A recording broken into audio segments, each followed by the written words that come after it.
Shall we begin? Good morning, everyone. Good morning. First, I would like to thank all of you for accepting my invitation. Last year, I remember when I first received the opportunity of organizing like an academic event here, I thought, okay, maybe the best way would maybe I should organize a conference, like do a large traditional event. And I remember talking to Tony Bogues, Professor Anthony Bogues, the director of the center, and I remember him mentioning like, but what do you really want? Do you want to make this the kind of event to put on your CV, or do you want to make this an event in which people really engage into a discussion? And it was his suggestion back then that I transform this into a workshop, and I agreed completely. I've been to many academic events in which the whole thing is about the performance of talking and lecturing, and what I wanted to do was something different and actually build a transnational conversation on a very sensitive topic, racial violence. And so I began by thinking of people who could like this idea and whose work could contribute to this kind of discussion. And I truly appreciate that you're all here today. I'm going to offer a little bit of a formal introduction to the whole thing, but then I want to begin the informal conversation that I mentioned from the beginning. I'm going to explain a little bit the backstage of organizing this event, what were the original purposes, what worked and what didn't work in the end, and how we can think together about transforming this workshop perhaps into a first opportunity of building bridges and conversations. Okay, so let's just offer first the traditional introduction here. Offered by the Ruth J. Simmons Center for the Study of Slavery and Justice and the Watson Institute for International and Public Affairs here at Brown University, this workshop titled Slavery, Democracy, and Racial Violence in the Americas brought together scholars and political activists to discuss the legacies of colonialism and enslavement of indigenous and African peoples in the making of racialized societies in the Americas. The lectures and debates of this workshop will focus on the origins of racism and racial violence across the continent. This is a classic topic among American scholars and political activists. At the dawn of the 20th century, Jim Crow laws and lynch mobs became symbols of racism and violence in the American South. In fact, the United States established one of the main paradigms of racism and racial violence in the world. And this paradigm has been used by conservative statesmen and scholars from Latin America and the Caribbean to deny the existence of racism in their own nations. One of the main objectives of this workshop is to move beyond the American paradigm of racism and racial violence and review the complexity of such phenomena. After all, racism and racial violence in the Americas were similar, but not the same. Anglo-Saxon, French, Dutch, and Iberian colonization shaped different societies and racial ideologies in the Americas. In the aftermath of the independence processes, different political systems and citizenship qualifications also contributed to the making and remaking of distinct racial regimes in countries like the United States, Jamaica, Haiti, Cuba, Brazil, Colombia. The abolition of slavery could have inaugurated an age of freedom and racial equality in the Americas. It did not. After the splendid failure of Reconstruction, to quote Du Bois, African Americans were subjected to disenfranchisement, legal segregation, and mob violence in the American South. This was the birth of the American paradigm of racial violence. However, it would be a mistake to consider racism more lethal in North America.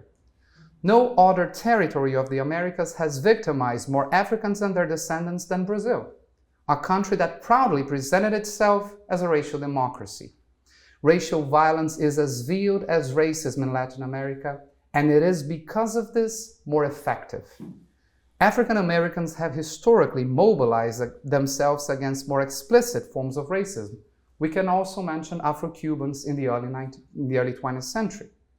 Meanwhile, Afro-Brazilians and then also Afro-Cubans have struggled to do the same, confronting powerful ideologies of racial harmony. Therefore, this workshop will provide a more complex history of racism in the Americas.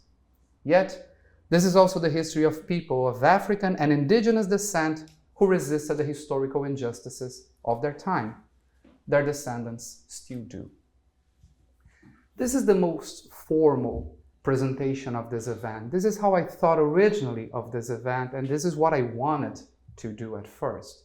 Bring people to discuss racism and racial violence with a transnational perspective. And it doesn't mean necessarily to invite scholars who do transnational or comparative history, but bring scholars who have their expertise, perhaps in specific nations in the Americas, into a transnational conversation. So when I first thought of this workshop, I had one first goal: build a transnational conversation, bringing scholars from different countries and bringing scholars from Latin America and the Caribbean into this transnational conversation now in the United States. There was a second purpose. I wanted to invite not only scholars to this event, but political activists. And one of the reasons was to build a bridge between academia and society. Many political activists nowadays in the United States, in Brazil, in the Caribbean, they mention this very powerful statement like mass incarceration, police brutality. These are legacies of racial slavery, and they're absolutely right.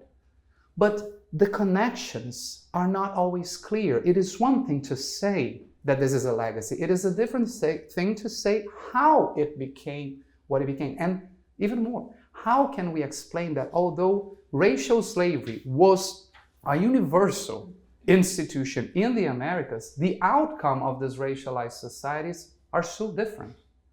So I thought that this was an opportunity not only to bring scholars together to talk about their expertise, but bring political activists who could bring their agenda into this conversation, pushing all of us scholars to think about our research as maybe instruments, tools that they could use in this political struggle nowadays. And at the same time, they could learn more about the kind of work that is developed in academia, and this would be the beginning of a conversation. This was my original goal. And I realized it's one thing to imagine an event like this, it's a different thing to actually make it happen. So I would like to tell you a little bit of a story, because I think it clarifies the challenges of organizing an event like this.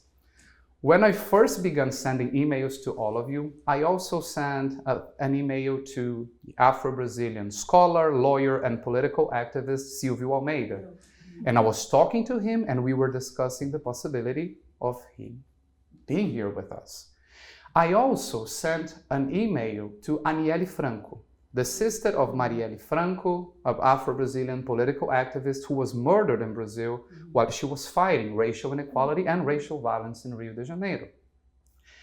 I was planning to, I didn't send this email, but I was planning to send an email to Sônia Guajajara.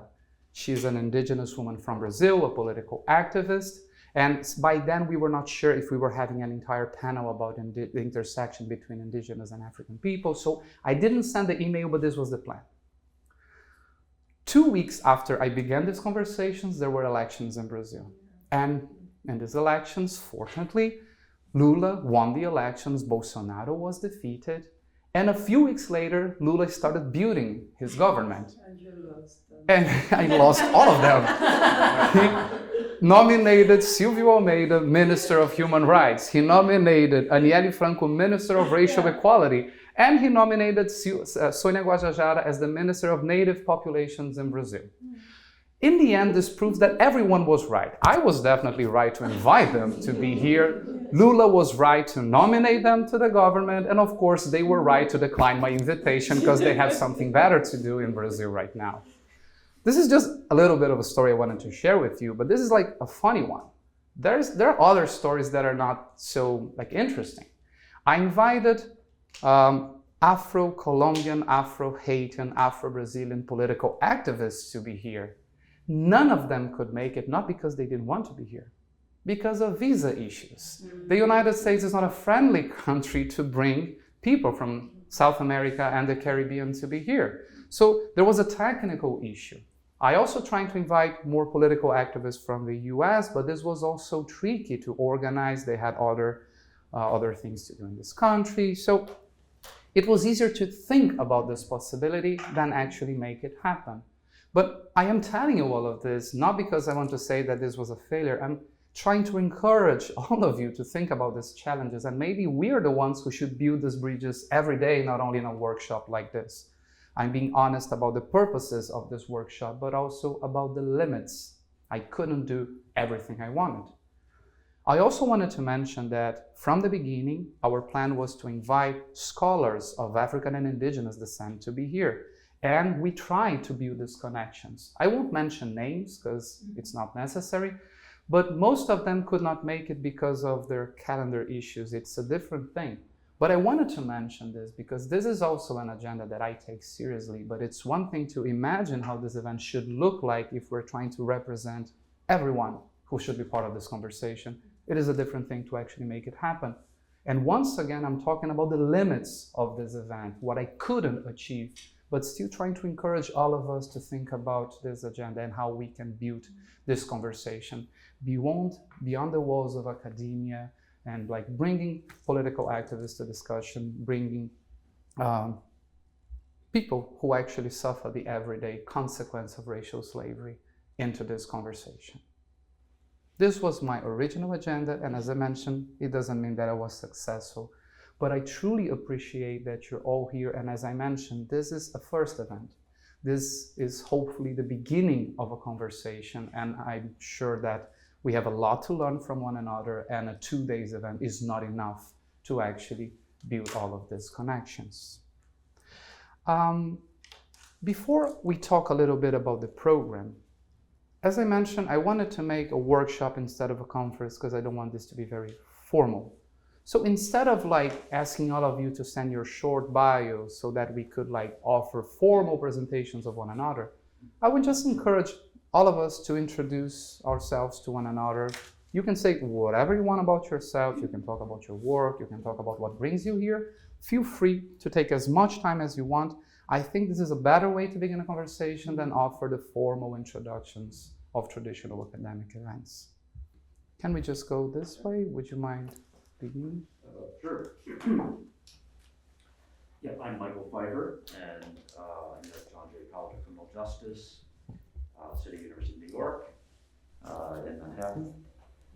And I've done a number of, published 5 books on lynching and racial violence in the United States, and actually two volumes are on transnational global context as well. So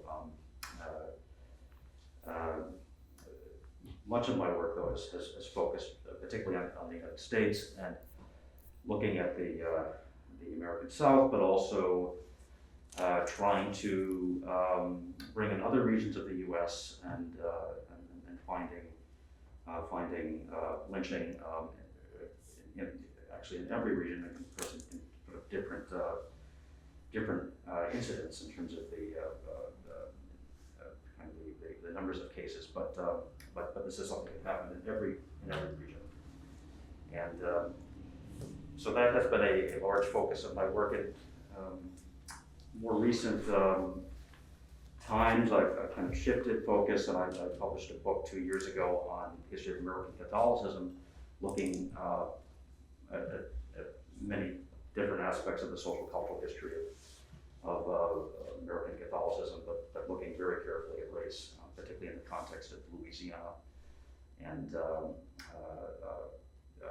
history of Black Catholics in Louisiana and their encounter with racism in the church in Louisiana.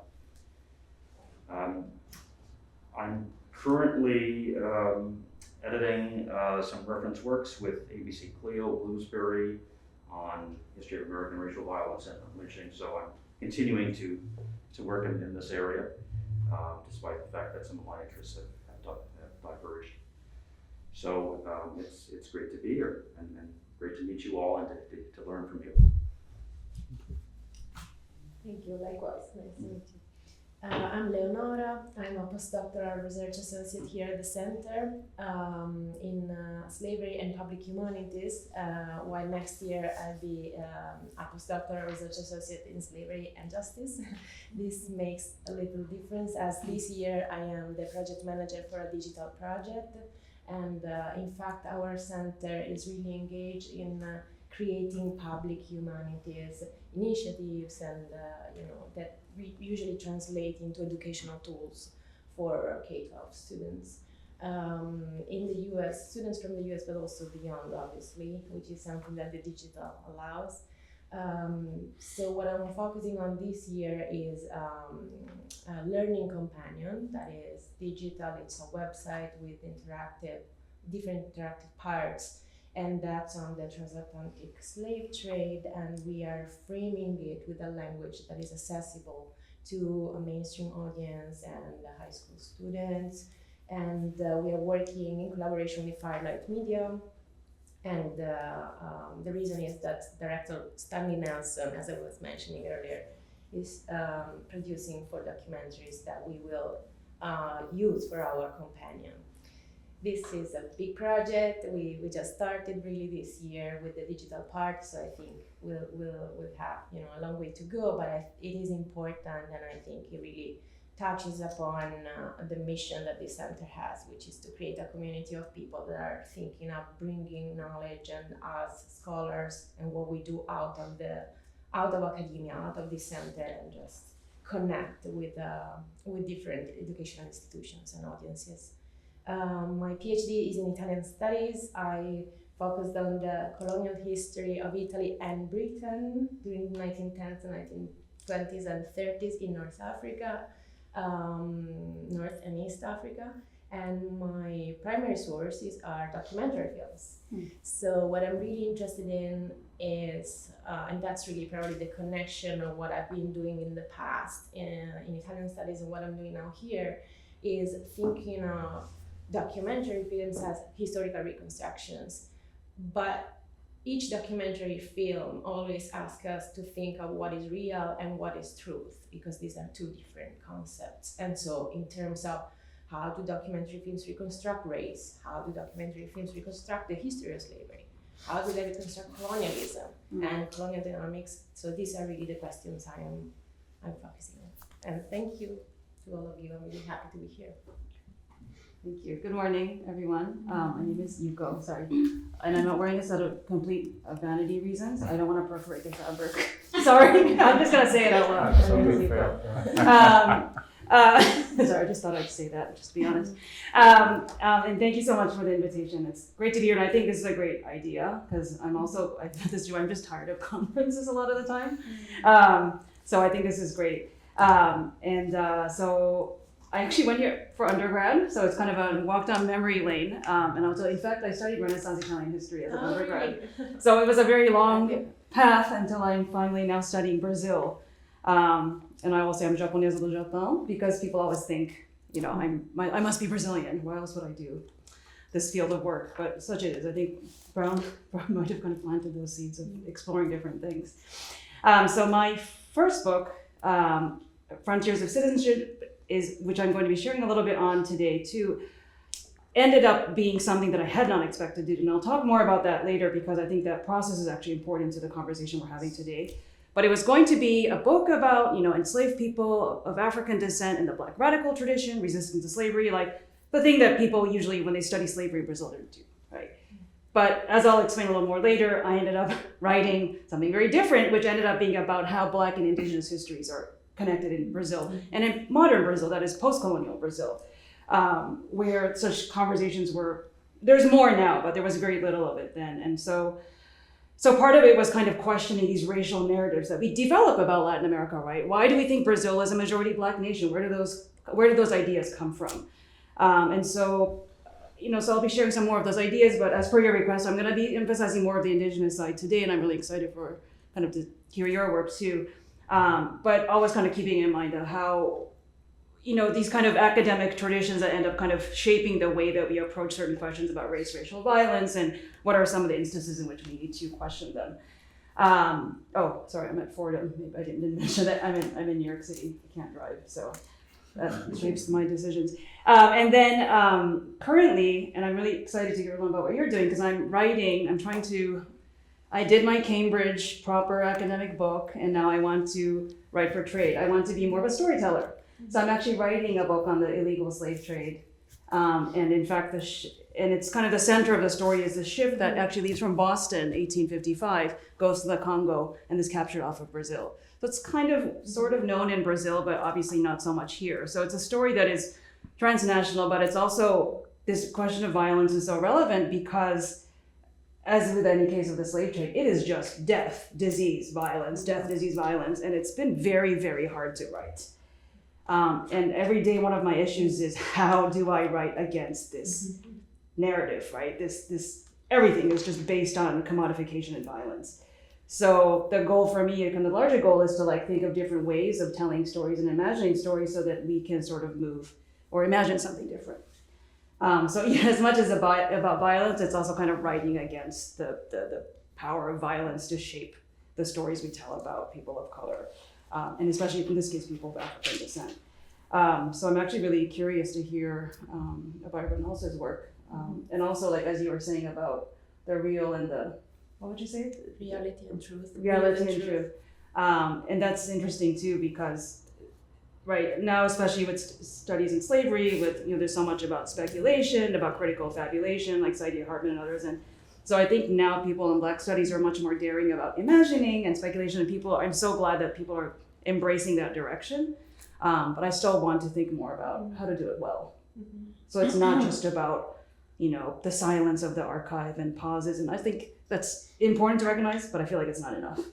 So I'm just kind of curious today to learn from you all of you too, to think of how to consider those absences, but also to go beyond it. Well, thank you. Very happy to be here and be part of it, and very impressed so far in just what I've heard. So my name is Max Scott, and I'm a visiting assistant professor here in the center, the Ruth J. Simmons Center for the Study of Slavery and Justice. The project that I was brought here on and work on now is the Reimagining New England Histories project. And as part of that, I'm working with both the publication of a book and digital format, kind of chronicling some of the experiences of Black and Indigenous population in this region. I also work with the K-12, developing a K-12 curriculum for students. I'm a long, in a past life, K-12 teacher. So those are my roles here. I also teach courses here that foreground the experiences of people of color in American history. For my own research, I'm interested in understanding the experiences of people of color in this region.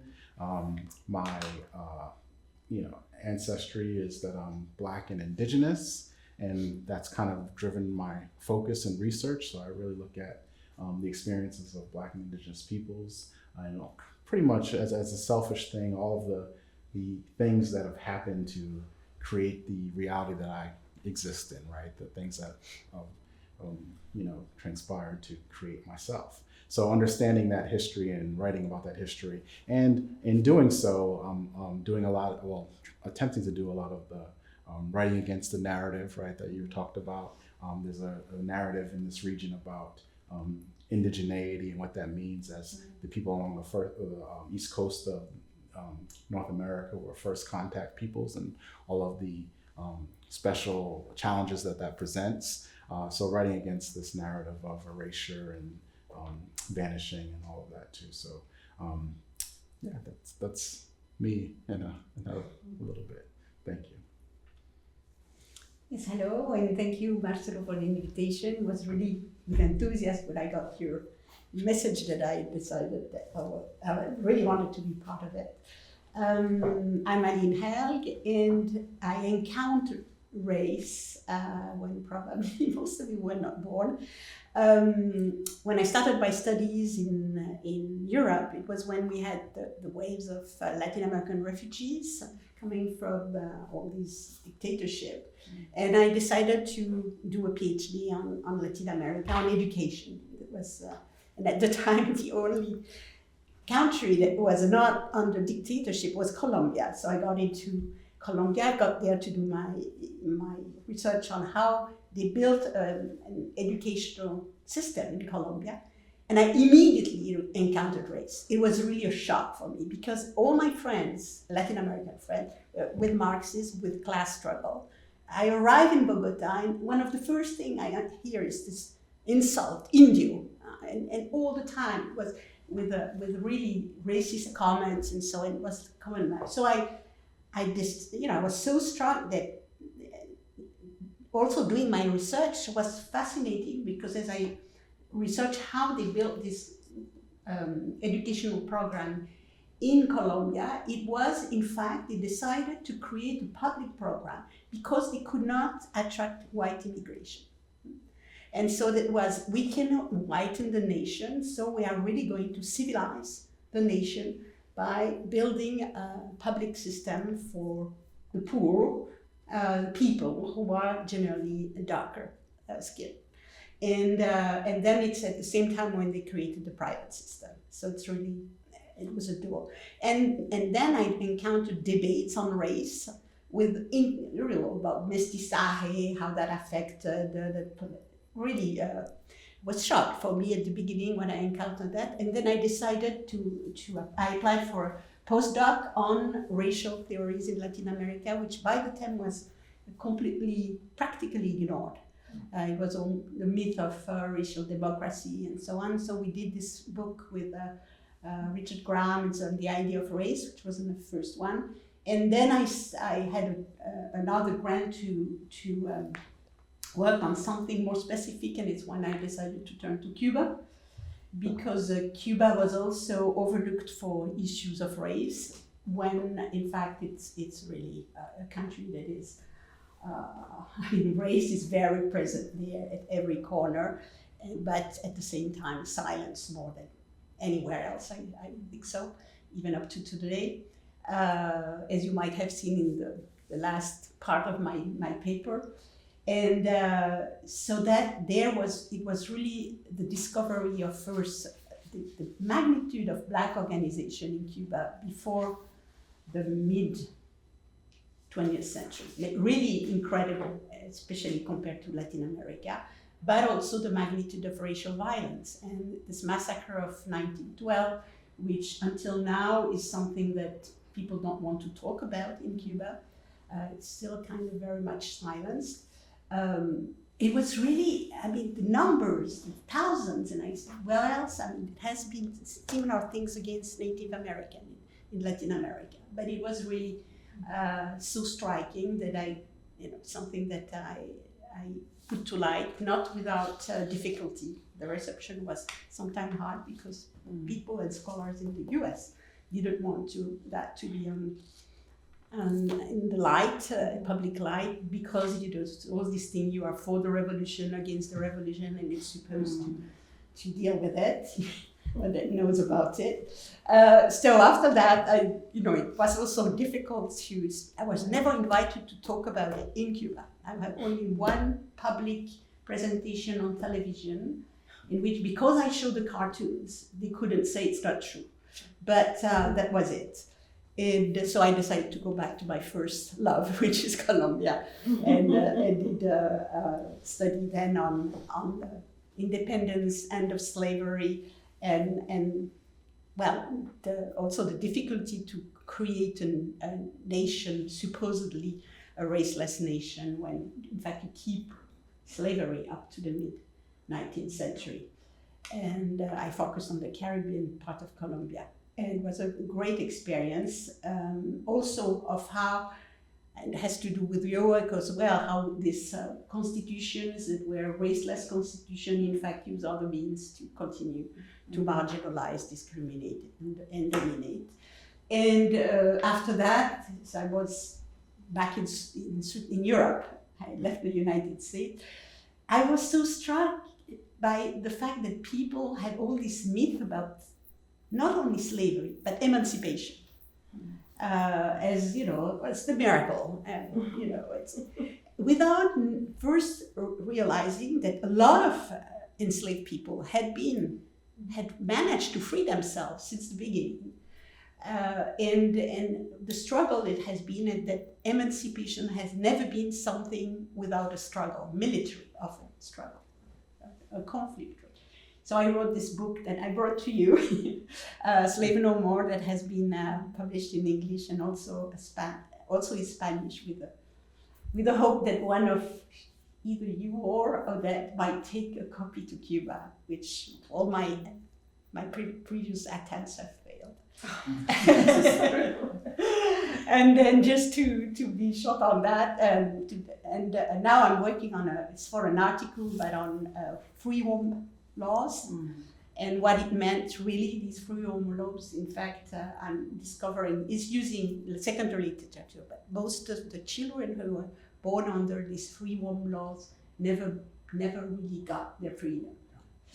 And also working on the black pastoral in Pacific Colombia, around the bishop there. So that's an itinerary that has led me through, from the beginning, discovery of the magnitude of racism in Latin America. And I'm happy to see that things, you were asking me about Esperanza, I mean, things are slightly changing on this side, I think. And just the fact to have a vice president, who I know, by the way, in Colombia, I mean, for me, it was extraordinary to see that things have gone on that way.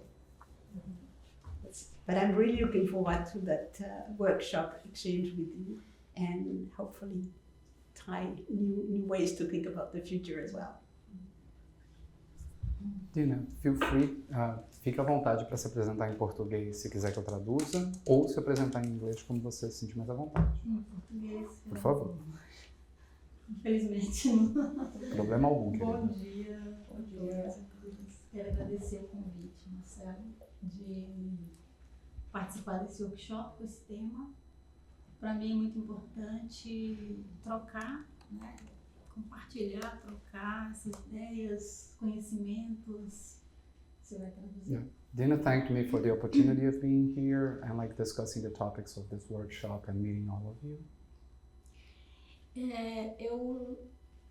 Eu sou antropóloga, fiz ciências sociais, né? Sou advogada primeiro, né? Sou advogada e fiz o mestrado e o doutorado na área das ciências sociais, na antropologia, na PUC São Paulo. Okay. Dina is an anthropologist, a lawyer, and, você comentou, antropóloga, and a social scientist, right? Isso. And a social scientist. PUC São Paulo. And the PUC São Paulo is one of the private universities from the state of São Paulo. And o que você estudou, você disse? Eu fiz uma etnografia do encarceramento de mulheres negras. She studied incarceration of black women in São Paulo during her master's dissertation and her PhD research. E o doutorado eu fiz na verdade foi uma continuidade do trabalho de mestrado, porque o trabalho sempre fica as lacunas, né? Um guarda-chuva de temas. Então eu quis aprofundar um pouco mais a dimensão do sistema prisional para outros lugares. Por exemplo, a prisão da família, do território, das pessoas que compõem o território que tem pessoas encarceradas. So during her PhD, she expanded the master's dissertation project to think about this carceral system, not only within prison walls, but beyond prison walls, thinking about this entire population that lives around the prison itself, like the family of prisoners, people who are involved with prison itself, but not living inside prison walls necessarily. Em 2016 aconteceu um crime bárbaro no Brasil, no interior de São Paulo, a execução de Luana Barbosa dos Reis Santos. In 2016, there was a barbarous murder in Brazil, the execution of, can you say her name again? O nome dela? Luana Barbosa dos Reis Santos. Luana Barbosa dos Reis Santos, she was brutally murdered. E esse caso ganhou repercussão nacional, principalmente em São Paulo, e a família me convidou, conhecendo o meu ativismo como advogada ativista, me convidou para fazer parte do processo. So like her family reached out to Dina as a lawyer, as an activist. Since this was a case of like national repercussion, she was invited to participate in the legal procedure. Então eu fui impactada com muitas informações durante as audiências, o processo criminal. Então eu também aproveitei muitas informações para fazer uma etnografia de como o sistema de justiça produz verdades oficiais que redimensionam mulheres como Luana Barbosa como legítimas a serem mortas, a serem executadas pelo Estado. This is so interesting that I even like forgot that I was translating. She was like, by participating in the legal procedure, she got like interested in the fact of thinking about the entire legal process and the production of truth in this process, and how Black women are like targeted within the system, how they are like the significance of their existence is challenged by this legal procedure itself. Eu não acredito na justiça, não tenho esperança também, né, na justiça, no direito. Meu interesse mesmo nesse caso, sendo uma abolicionista penal, também me coloco num lugar de incoerência, né, sendo uma abolicionista e pedindo prisão de policiais assassinos, genocidas. O meu interesse também é compreender melhor a pós-vida da escravidão, nas formas de produção de verdades, né? No comportamento, no imaginário do poder judiciário brasileiro. Dina mentions like she doesn't really trust the justice system, she doesn't trust law in Brazil. There's a little bit of a contradiction because she's a lawyer and a political activist, and she's at the same time claiming that police officers should be arrested, so they are also prosecuted by the justice system for their brutality, for their violence. And I'm trying to put it Afterlife. Oh yeah. And then she was, everyone else can help me with this. Remember, this is an informal conversation. And she mentioned like, it is very important to think about this afterlife of slavery and like thinking about the experience of people who are descendants of those who suffer, the experience of slavery itself, and now they suffer under new forms of institutional violence or even racial violence, I would say. This is my interpretation of her work. Yes. Luana foi executada na gestão da Dilma Rousseff, em 2016. Yeah, Luana was executed during Dilma's term in Brazil in 2016. E Luana era uma mulher negra, lésbica, moradora de favela, morava numa cidade extremamente rica, que o agronegócio tem um poder imenso, em Ribeirão Preto. Yeah. She was a Black lesbian woman from Ribeirão Preto. This is the countryside of São Paulo, the agricultural frontier of São Paulo, very conservative, very traditional area. And she's also from the peripheries of this region, so she was like marginalized by the society in different ways. Então, eu também tenho atuado com movimentos sociais, tentando articular as teorias acadêmicas, né, com uma dimensão prática, atuando como advogada ativista, pensando como o ativismo legal também pode impactar de alguma forma na produção de outras verdades, né, na defesa da família da Luana, por exemplo, junto com o movimento Mães de Maio, que é um movimento de mães, um movimento protagonizado por mulheres que tiveram filhos assassinados pelo Estado brasileiro, com assessoria jurídica, organizando atos políticos, participando... Ai, desculpa. No, Dina is saying like, she's doing precisely what I believe is one of the purposes of this workshop. She's trying to build bridges between academia, like theories that we build in academia, but bringing it to society, bringing it through her legal activism, talking to people who actually suffer the everyday consequences of slavery, institutional violence, racial violence. And she's talking like as a legal activist, as a political activist, she's trying to build these bridges, and she's trying to do some like, very important work, reaching out to families of people who suffer the consequences of topics that some of us study as an object, but not as a personal experience. Yes. Obrigada. Thank you. Thank you, Dina. Thank you. Thank you. Lovely to meet you all and to be here. My name is Michael Becker. I'm a postdoc jointly appointed between the Center and the John Carter Brown Library. Brown's Special Collections Library, focusing on the printed material from the Americas before 1825. I am a historian of the Caribbean by training.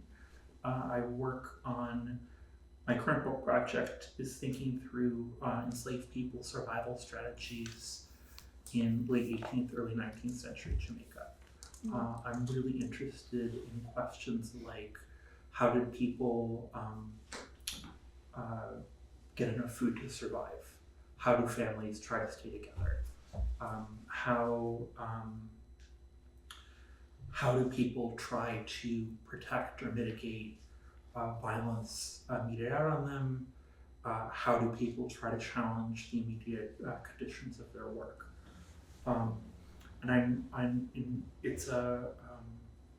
The project as it currently stands is really trying to take a micro-historical approach that's drawing on some very rich legal records in conversation with a variety of other sources, newspapers, official documents, correspondence, plantation records, as a lens to really think about the quotidian. And a big part of the project, and I think that really connects this to the broader theme of this conversation, is thinking about the operation of slaveholding power, planter power, state power, beyond immediate violent force, but also thinking of other kinds of coercion, compulsion, in some ways I'm trying to think about how the articulation of a circumscribed but explicit legal subjectivity of enslaved people, the holding of specific articulated rights, plays a role in this reconfiguration of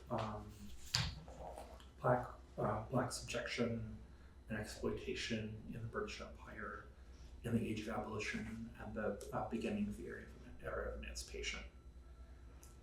So really excited to be here, really excited to be in conversation with you all. Well, good morning, and thank you again for this invitation. I am thrilled, really, for being here, especially because, first of all, I am, sorry, I'm doing just like you, so for the same reasons. So, yes, my name is Cassamayor, and I am Associate Professor of Afro-Latin American and Afro-Caribbean Studies at the University of Pennsylvania. Yes, I came from all the way from Philly. I'm thrilled to be here. And I was born and raised in Cuba, and that's why also it's a real honor to be near of one of the pioneers of those, or at least an eminent historian on racial politics in Cuba, which is Khalid Hawk. So thank you for that also. Well, and my gratitude is more importantly because in most of those meetings, there is always somehow this separation between historians, political sciences, activists, and then nobody remembers that there is also us, the scholars of cultural studies. And that's why I'm really grateful for being here.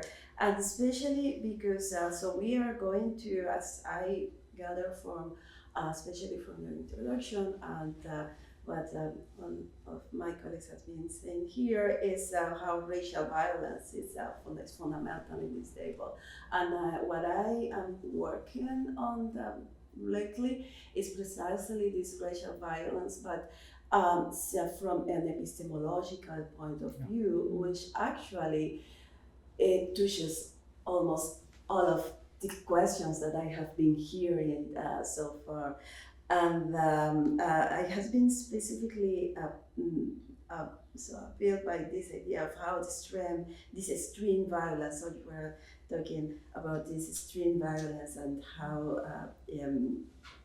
actually it departs from this matrix of oppression and is pervading the consciousness of the self. This is what I am working on. The consciousness of the constructions, the building of the self, particularly by Black women. And why Black women? Because this is the group that has been completely left out of the Eurocent. So it is, we embody the complete otherness as we have been left out completely of the program of humanness, or just built and enforced by Europeans, which means by this Eurocentric epistemology that we are discussing here. And because I am going to present immediately, so I will just not talk that much about my projects, just say that as some of you, I have been also very almost desperate, felt almost desperate with the impossibility of bringing all this, of expressing all the experience only using the academic methodologies. And this is when I actually emancipate myself also from academia, and I decided to write from my experience, and I stopped talking about they, Black women, they are doing, and saying we, me, ourselves. That's why the title of my presentation is Birthing Ourselves. Yes, so I think that it is also a powerful counter-hegemonic strategy for us, Afro-descendant, or any other individual to talk from their particular experience, even though, and of course, and articulating it with our academic knowledge. I think it is possible, and this is the kind of work I am doing right now. So I am basically working right in the present in two manuscripts. One is a completely academic work, which I am talk a little bit about it today, and then the second one is more in the form of the personal narratives. So I tend to think about these two projects as the companion working projects, and so I cannot actually advance too much in the academic one, which is more related to my teaching, etc.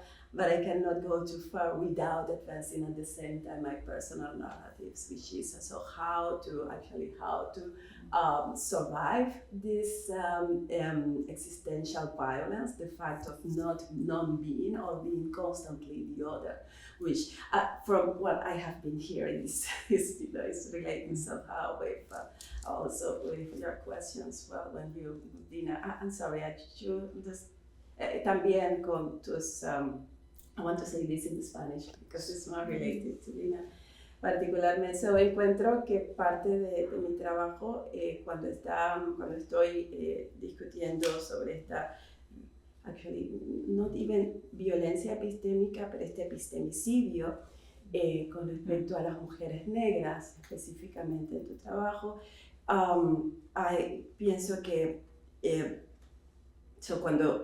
cuando estabas hablando de cómo los afterlife of slavery, o de las vidas, posvidas de la esclavitud, pues afectan la forma, la comprensión de sí mismas de estas mujeres, pues un poco o sea, la resistencia a ese epistemicidio a veces viene mucho de nuestra propia expresión como mujeres negras, que no es solo ahora ha existido desde enslavement, desde la esclavidad, yeah, exactamente. So yes, I will say more or less the same thing that I wanted just to address it to Dina. So Dina, right? Yeah. Yes. So thank you. No, thank you, and I appreciate the communicate. Like building a transnational conversation is also building a conversation in different languages, and this is also part of this initiative. Of course, we can't do it all the time; it's difficult, but I appreciate this attempt to build bridges and to establish this communication. And I just realized now that I never introduced myself, even though like, I'm the organizer, so I apologize. I'm Marcelo Ferraro.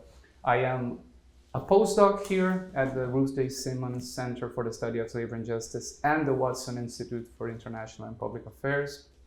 This is the final week of my postdoc, so this is the end of this process, yes.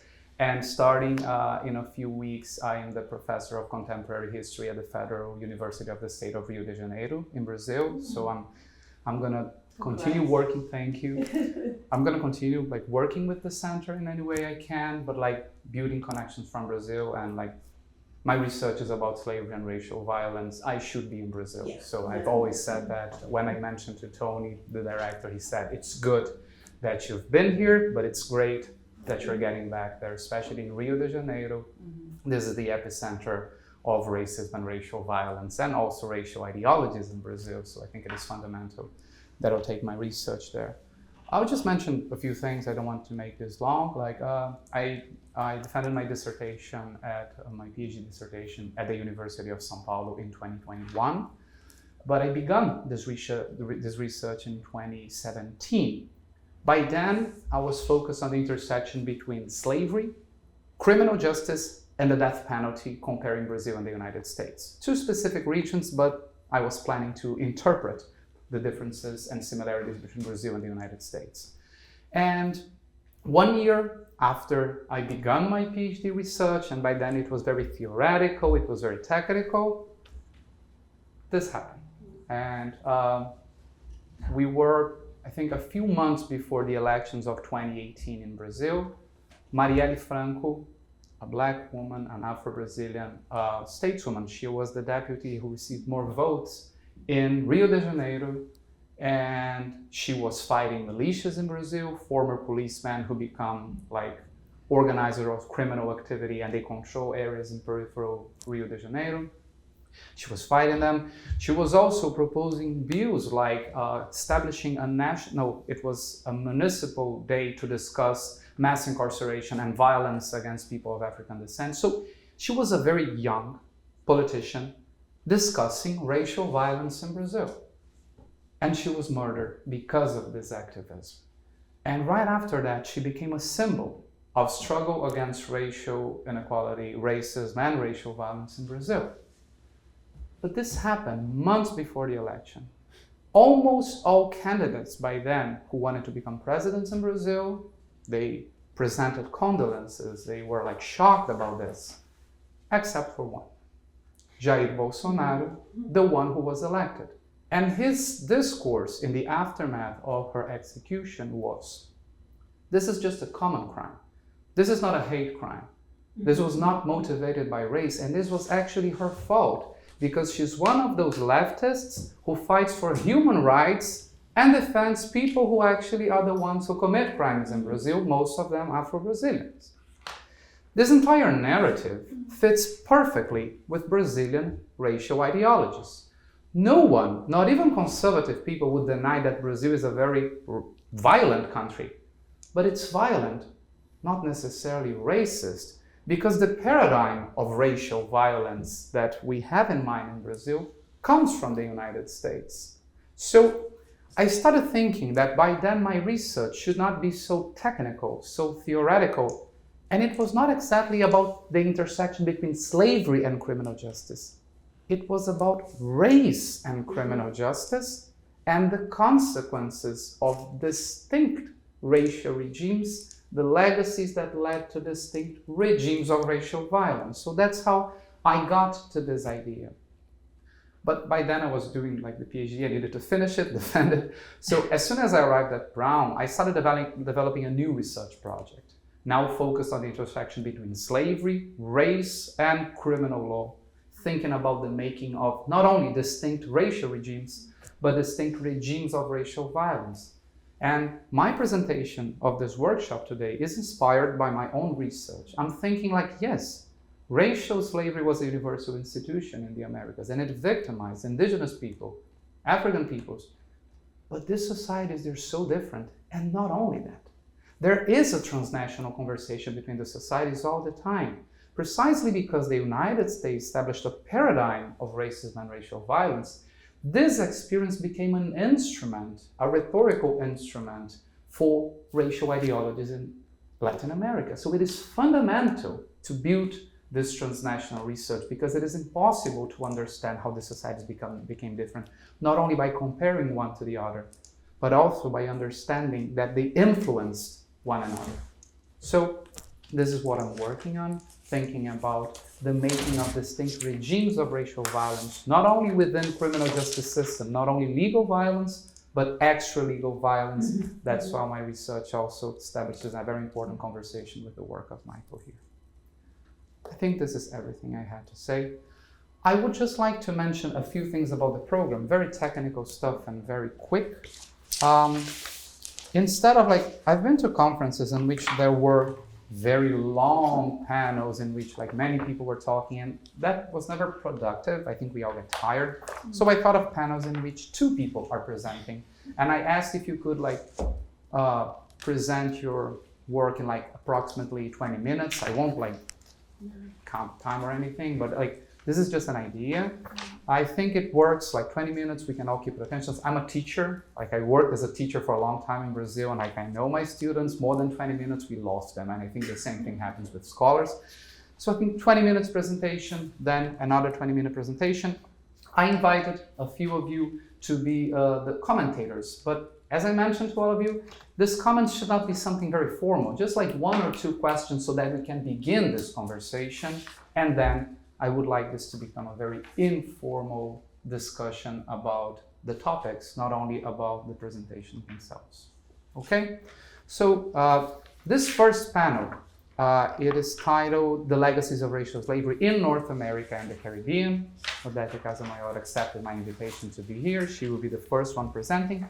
And Walter Johnson was supposed to be here with us, as I mentioned to some of you. He sent me an email yesterday late at night.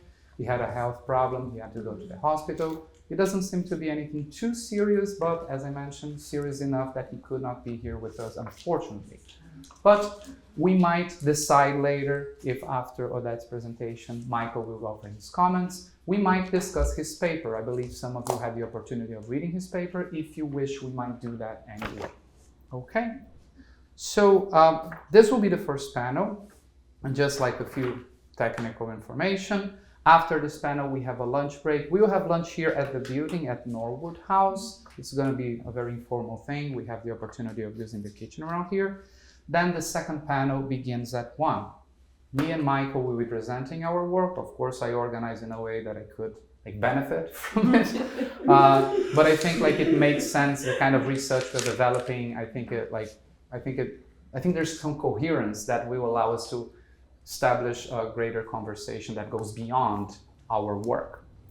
Then we have a short coffee break, and finally the third panel of the day, when Yuko Miki and Max Scott will teach us a little bit about the challenges of thinking about indigenous people, African people, racial violence, the intersection. Of course, they're presenting their research, but this is an attempt to build this conversation beyond the traditional frontiers of what race means, both in society and in academia. Our departments are all separated. So this could be the beginning of an initiative to move beyond these walls.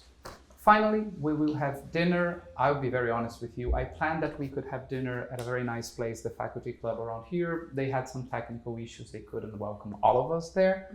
So we have to have dinner here at the building. I know this feels like a carceral institution by now, but I promise to all of you this will be like a nice opportunity for us to talk, and after that, like everyone can go back to the hotel and you can just rest.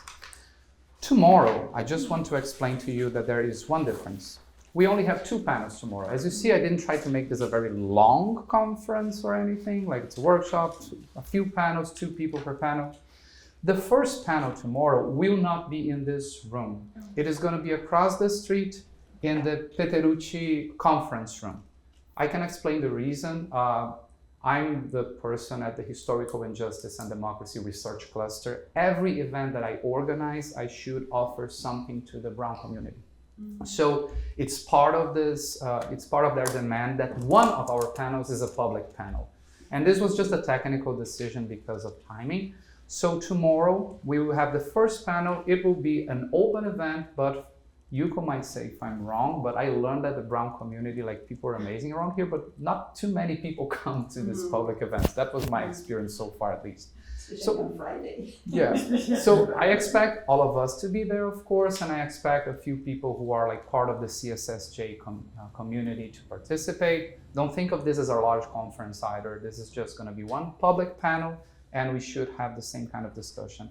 And Aline Helg is going to be presenting, and also Anthony Bogues, the director of the center. He could not be here with us today just because he's teaching today. So, but he's going to be part of our panels tomorrow. Then we have lunch tomorrow. Then I will take you all away from this building for a while. We'll have lunch at the CSSJ building. It's just 1 block away, and you can meet the art gallery, you can see the building. It's a different opportunity for us to talk outside this carceral institution that I created here. And then finally, we get back here for a final panel. In this final panel, we will be discussing racial violence in the age of color blindness. The idea is finally to move from the era of slavery, the era of emancipation, and think about the legacies of slavery, talking about police brutality, talking about mass incarceration, but then bringing all of these discussions from the previous day. So I'm bringing scholars and political activists like Dina, who will tell us a little bit about criminal justice system nowadays, racial violence nowadays. But after 1 day and a half in which we have been discussing the making of racialized societies, the making of distinct regimes of racial violence, as I want to define it, I think this is an opportunity to actually build the connections instead of just saying that this is a legacy of racial slavery. Finally, after this panel, you are free to go. And we just conclude our event. Do you guys have any questions about the logistics, about the panels, about the event? Please. Yeah. Yeah, no, and I think this is also a good idea. We could have just since this was kind of a longer introduction than I expected, but in a good way, because it began as a conversation. Maybe we should have like a 10 minutes break. We have some coffee, and then we begin the first panel. Okay? Excellent. Thank you. Exactly. So thank you again for first Marcelo and everybody for being here and for this invitation. So as I was saying, I will present some excerpts of my, not excerpts, but some of the main ideas I am discussing on my book, Birthing Ourselves, Black Womanhood and Epistemological Marronage in Latin American and Caribbean literature. So I try to focus more on the resistance and the how actually in the concept of afterlife of slavery.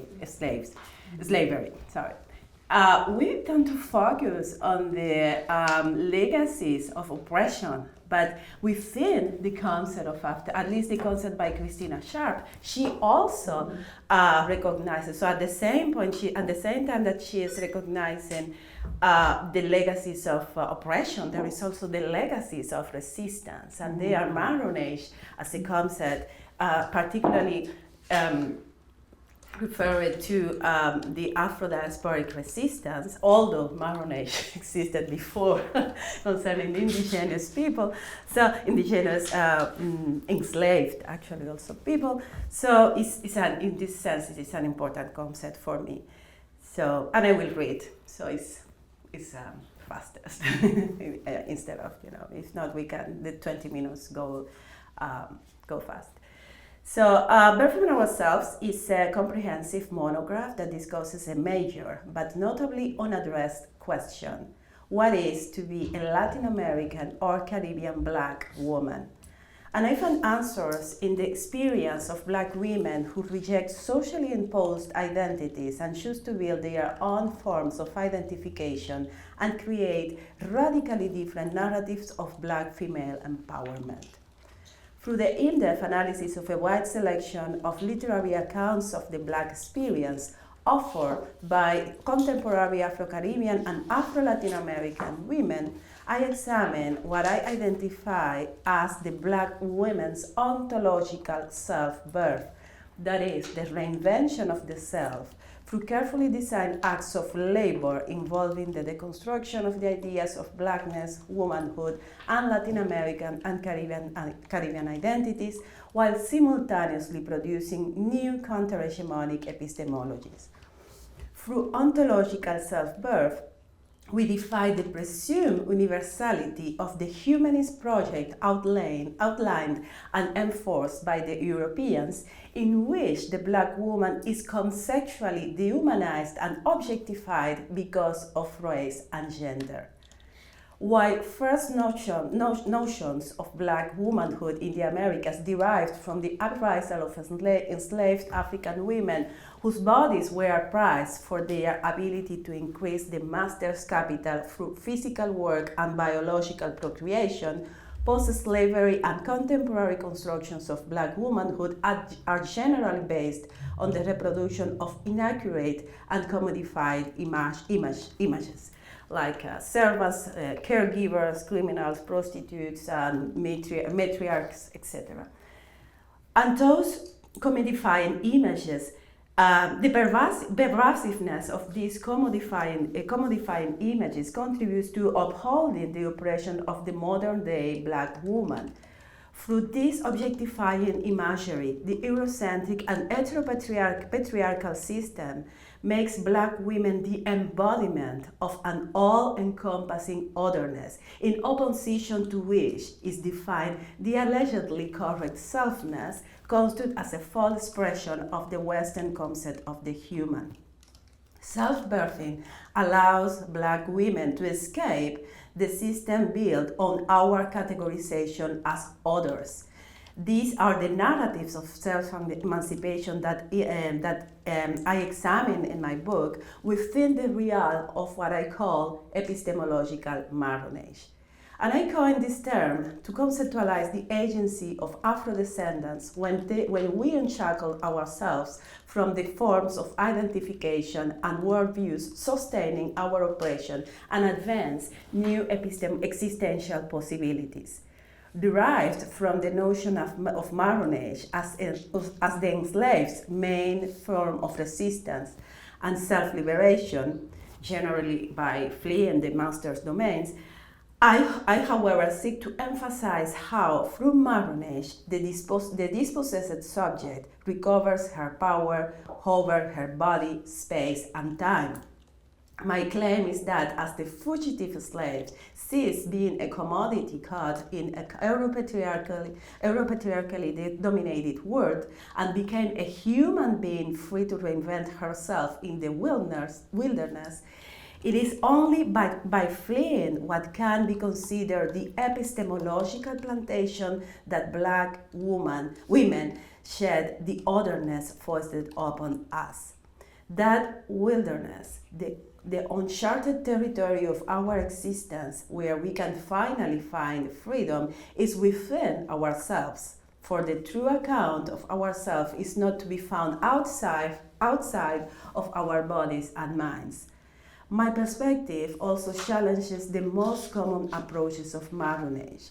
I argue that by overwhelmingly relying on the idea of fugitivity, these approaches overlook the marron's capacity of self-identification and self-governance.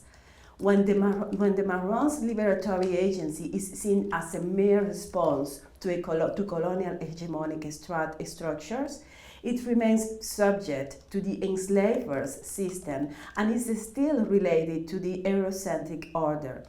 In my opinion, the accounts of marronage that are centered on the escaping act disregard the Maroons' fundamental power.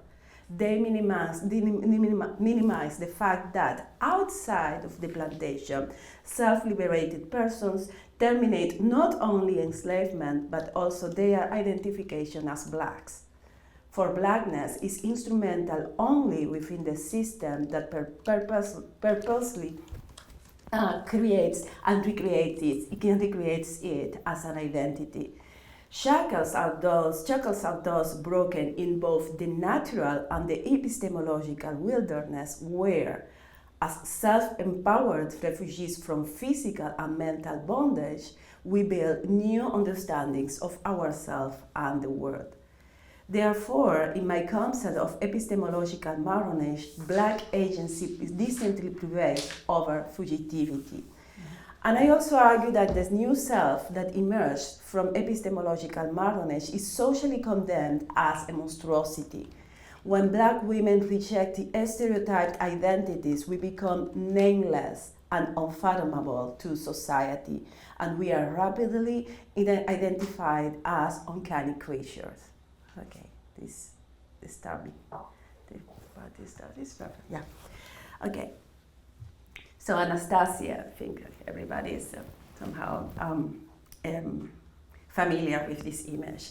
Anastasia, the enslaved woman condemned to wear until her death a collar and an iron mask, was turned by her masters into a monster whose image still haunts us.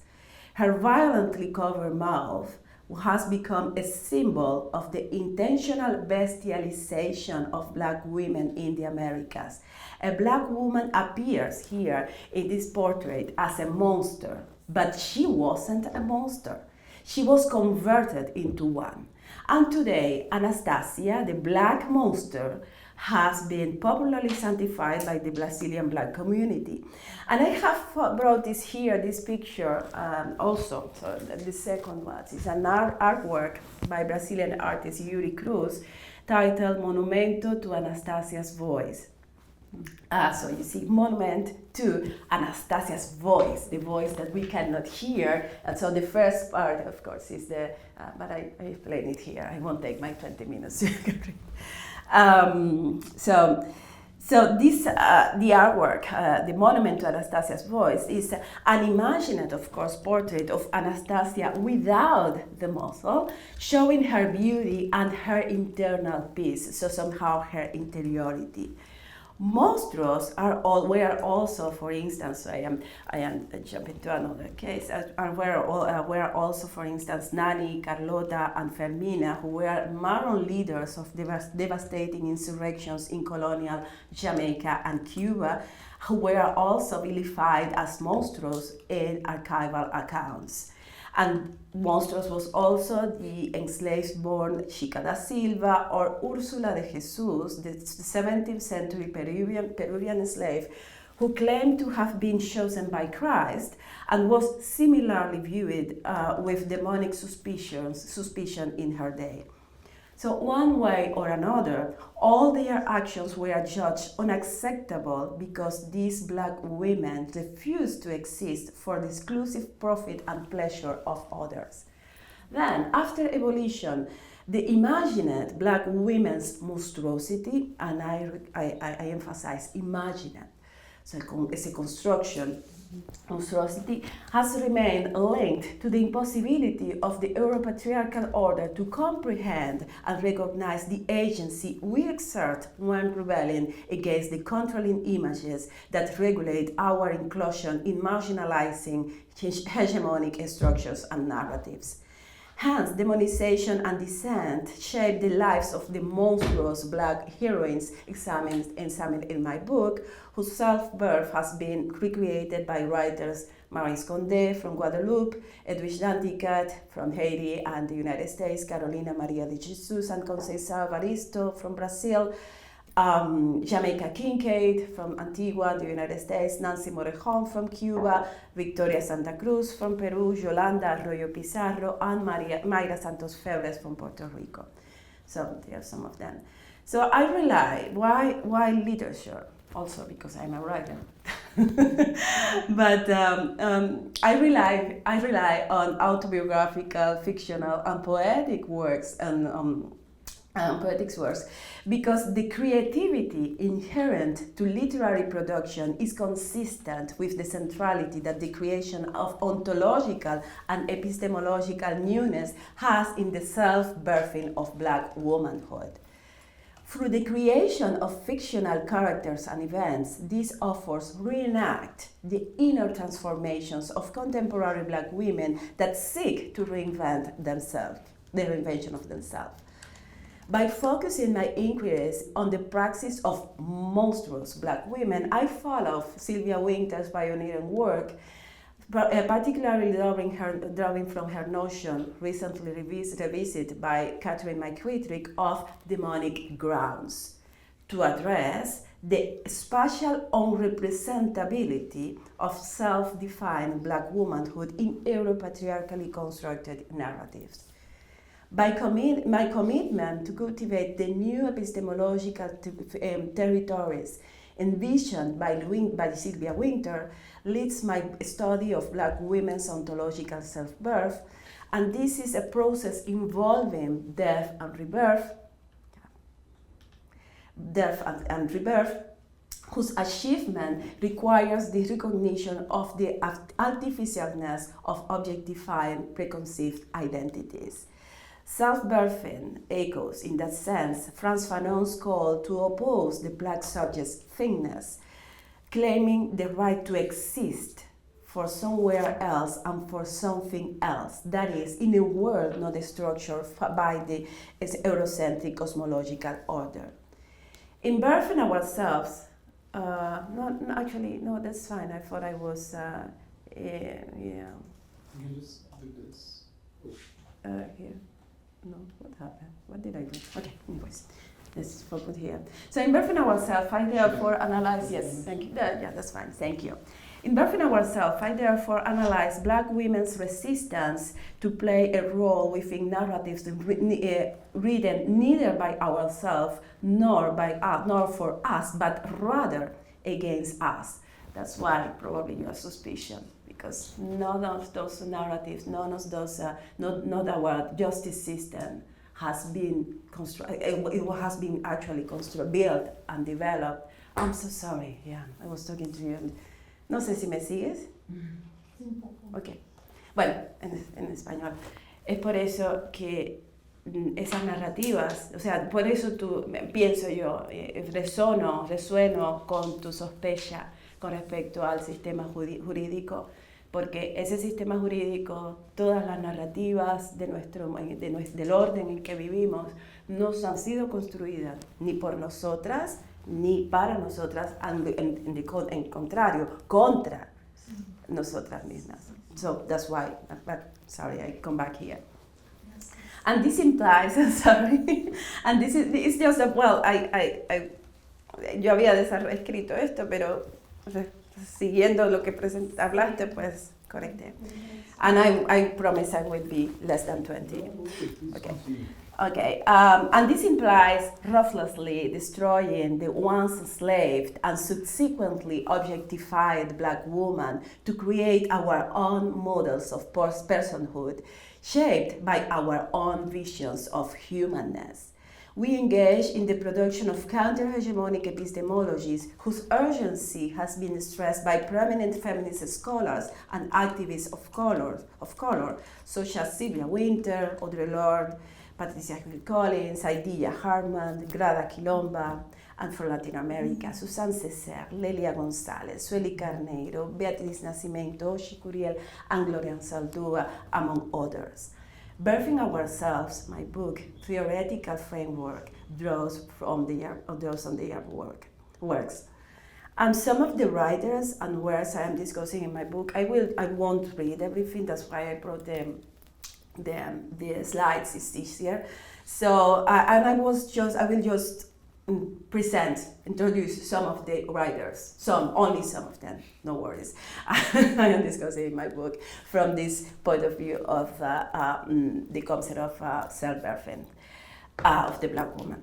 So, for instance, here, self-birth is what drives every choice made by the protagonist of Jamaica Kincaid's The Autobiography of My Mother. Is a novel from 1996 in which this character, Suela Claudette Richardson de Verrieux explains, says, and I will just point out here when she says, am I nothing then? So she's on the Caribbean, no?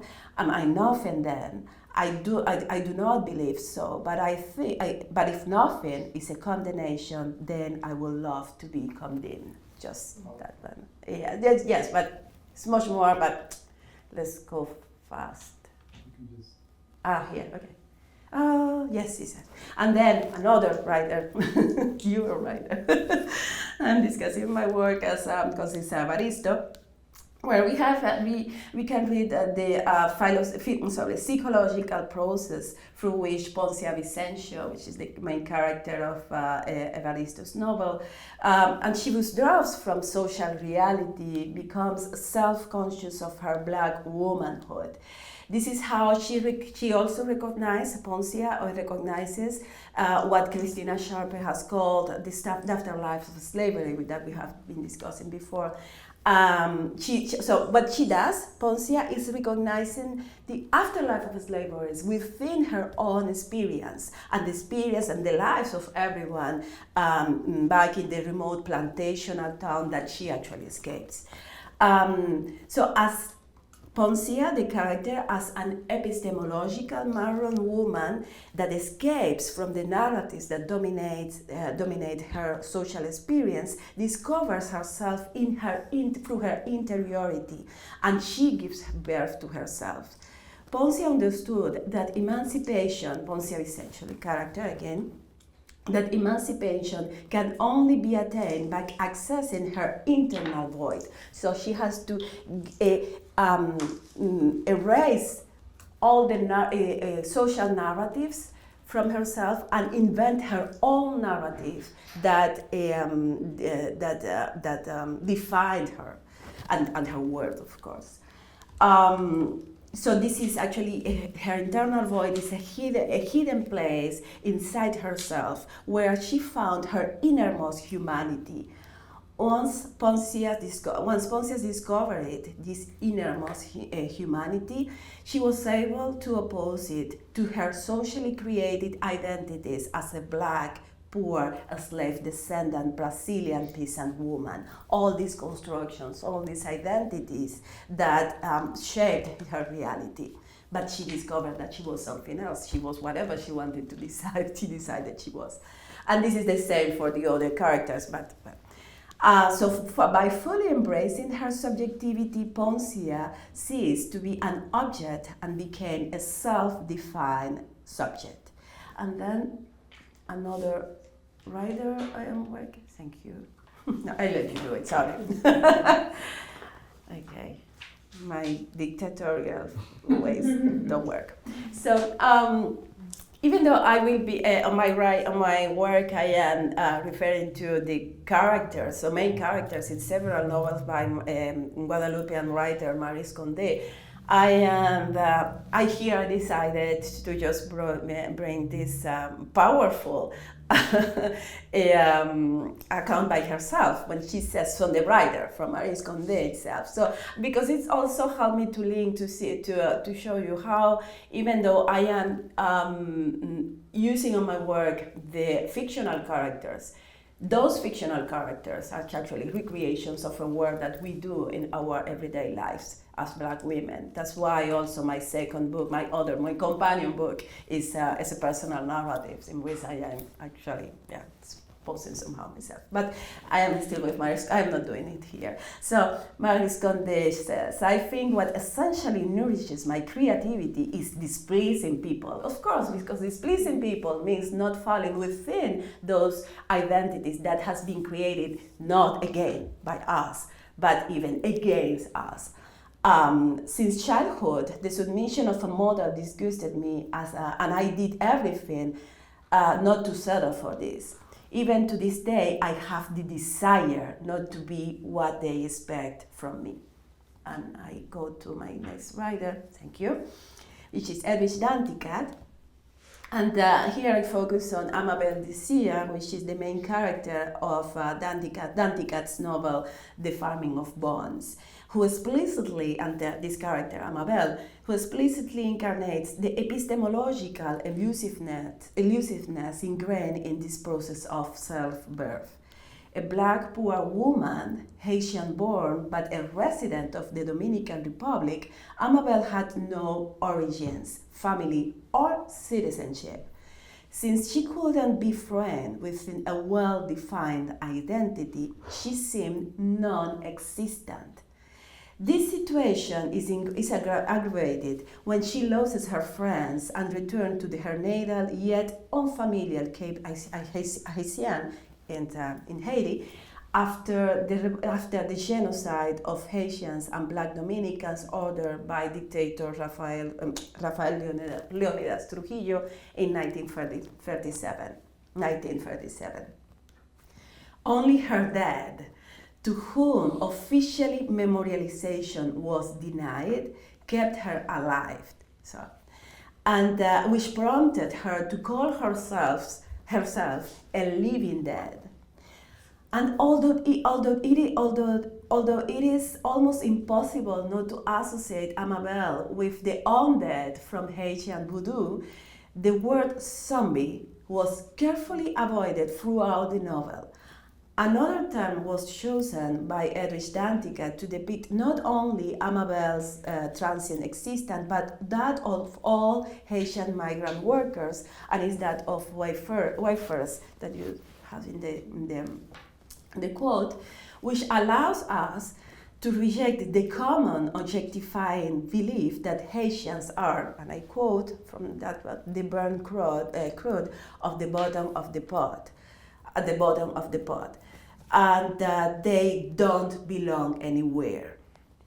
Instead, migrancy is privileged here, conferring a new non-controlled sense of agency on the oppressed subject. And this is the same agency emphasized by Gloria Anzaldúa with her concept of la atravesada, as the woman who not only lives in geographic borderlands, but also incarnates ontological borderlands. The migrant woman whose plural personality, and I was quoting Anzaldúa, turns her ambivalence into a new consciousness. Anzaldúa's theory on the possibility that the woman constantly and painfully migrating between various identifications created for her but never by her can engender a new consciousness from her own multiplicity, resonates in the self-birth experience by Black women in the Americas. So in the interstices of the identities unable to completely define us as women, Black, Cubans, Caribbeans, or Colombians, or whatever, we finally breathe, so in those interstices. And the quality of our exhalations is that of the specter, because the elusive existence that resists traditional epistemological recognition is spectral. Thus, half alive, half Haitian, half Dominican, and Cassamayor, that she was, Amabel, the character, always moving between her mistress's house, la casa colonial, and the workers' barracks, Amabel was, like Anzaldúa's women, an absolute atravesada. I also argue that the most radical feature of the epistemological marronage enacted through the self-birthing of the Black woman resides in that the new counter-hegemonic epistemologies that we produce prevent us from remaining trapped within the Eurocentric order. In the process of ontological self-procreation, the Black woman does not seek to be understood by the hegemonic power, diverging from the most widely studied theories on Latin American and Caribbean racialized and colonized identities. I am referring here to a canonized corpus from which Black female voices are consistently excluded, that ultimately makes Caribbean and Latin American realities intelligible under the very same Eurocentric epistemology it seeks to challenge. I'm talking about conceptualizations such as Vasconcelos, the cosmic race, Nicolas Guillen's ideas of national mestizaje, Aimé Césaire's negritude, and more contemporary projects such as Glissant's theory de la relation, Antonio Benítez Rojo's notion of the repeating island, and even Chamoiseau and Confiance manifesto for créolité. But conversely to those canonized forms constructions of identity, the forms of Black womanhood that I study in my book are not intended to be inserted in the Euro-patriarchally built concept of universal history, nor is an ultimate goal the deconstruction of the structures responsible for our oppression, which constitutes only a phase in the process of self-birth. So instead of seeking to explain Blackness, which magnifies otherness, I focus my research on the study of the Black experience, the Black female experience more specifically, the connotations that being socially identified as Black and woman, and in this case a woman, brings to the individual's existence. That is precisely what all the writers studied in my book expose in their works. It is, if we extend the works by Afro-Brazilian poet Miriam Alves to the whole Afro-diasporic existence, and this is my way of quickly translating, not everything, but a part of it, the self-personification of the Afro-Brazilian, being and being again, born and reborn, changing and rechanging, feeling and refeeling. And this literary quest has been conceptualized by the writer Conceição Evaristo, also Afro-Brazilian writer, as escrevivencia, which is a neologism formed by from the Portuguese words for writing, escrever, and experience, vivencia, that addresses the consistent presence of her personal experience as well as the collective history of her community in her writing. And finally, no worries, Birthing Ourselves is a product of my experience as a Black Cuban female scholar and writer, as much as the experience and history of Black women throughout the Americas. Here, I become part of my object of study and the scrutinizing subject at the same time, fighting, therefore, against my own objectification. I recognize my transgression as a scholar who allows my identification with the lives of the women studied in my book, in Birthing Ourselves, to be part of my work. I know it's a transgression, and I also know that this transgression is a form of epistemological marronage, for it advances non-traditional methodologies to examine contemporary Black womanhood.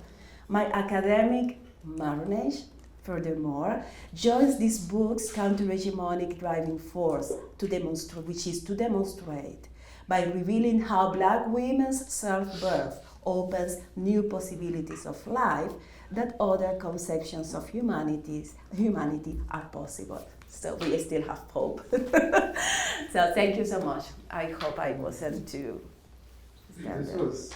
This was a beautiful presentation. I think I appreciate we're all talking here about like going beyond the walls of academia, and you're talking about academic marronage. It couldn't be any better.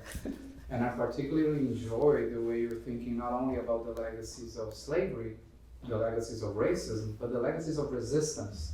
and how you're bringing gender and race, like the intersection between gender and race, to the center of representation. I think we could not have begun with a better discussion. Michael is going to offer a few questions that, this is just, as I said, commentators are not like official positions here. This is just the first step of the conversation, and then I encourage all of you to join the discussion, please.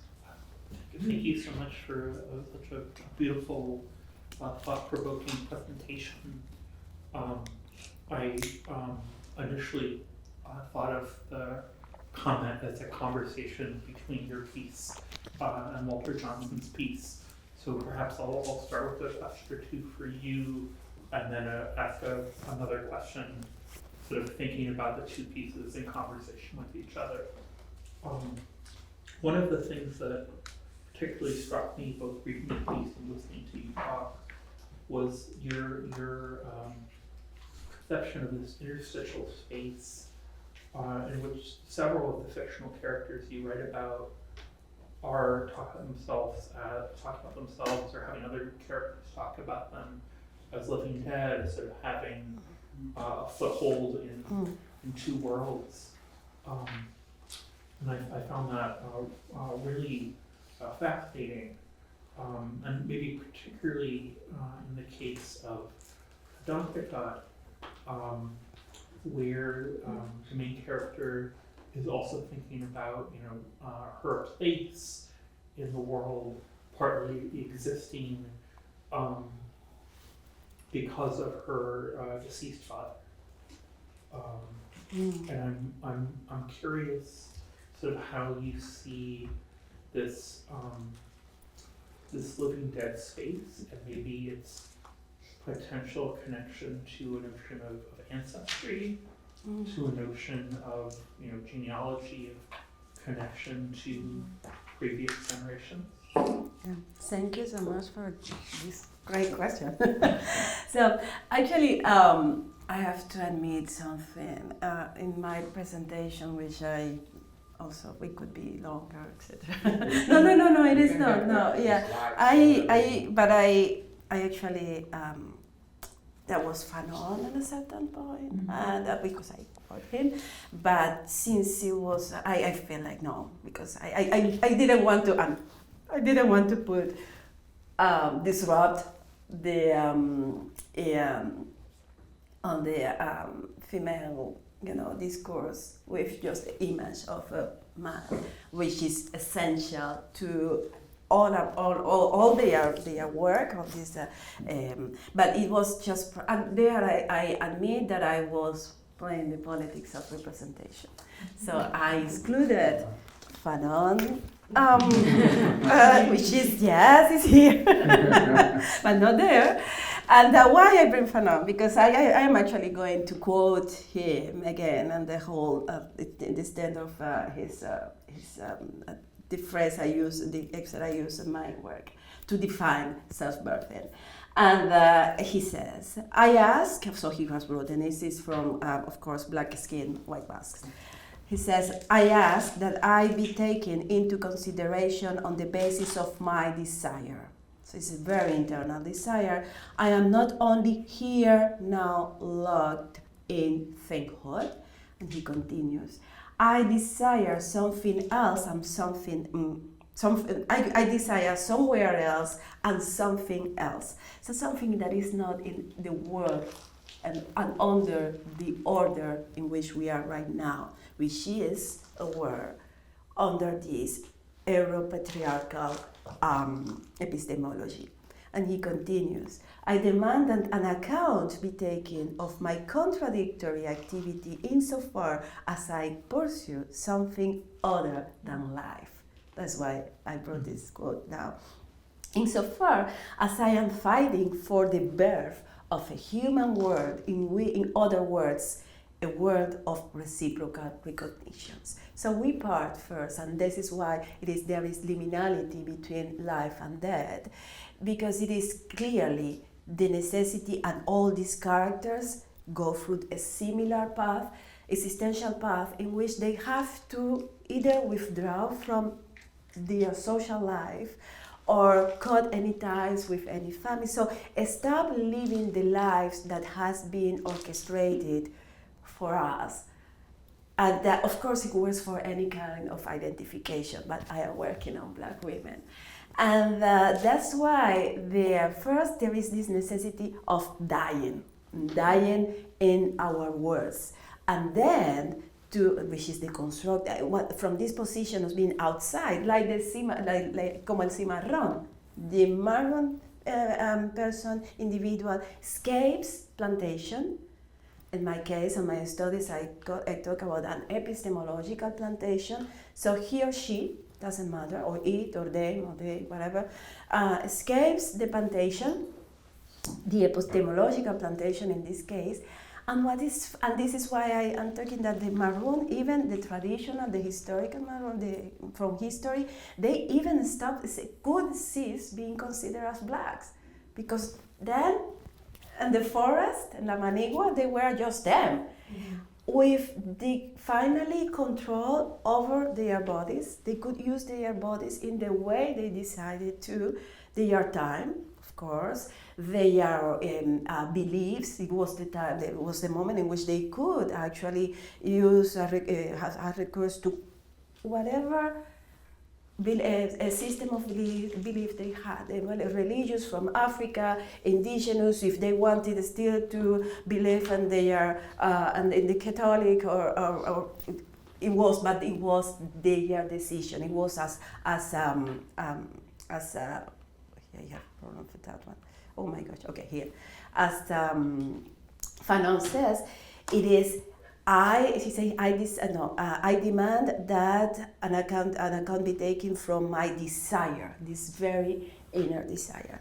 And going back to the living dead, so it is always in this situation of dying for society and living for ourselves. And where also to find a lineage, of course, is through the relationship with the past, which is also resonates with most African cosmologies, that many of these enslaved and then Marrons had, in which there is another conceptions of time, another conceptions of life and death. And for many, it has been studied that for many of the Africans enslaved in the Americas, they were able, and those were forms of Marronage and resistance as well, they were able to keep a relationship with their ancestors or their life back in Africa through their cosmologies, because the fact of being dead for many of them, I'm generalizing here, but for many of them using their African cosmologies, just the fact of having of dying physically didn't mean that they were dead.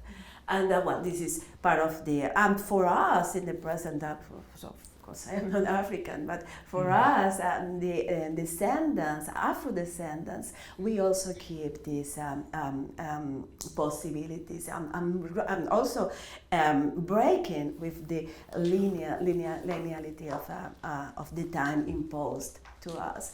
And in the United, we have many examples, of course, but in the United States, I think that is probably right now the most a visible example that comes to my mind is the work of Octavia Butler, especially Kindred. That probably I'm thinking about Kindred. You can watch it online. I think it's in Hulu or something.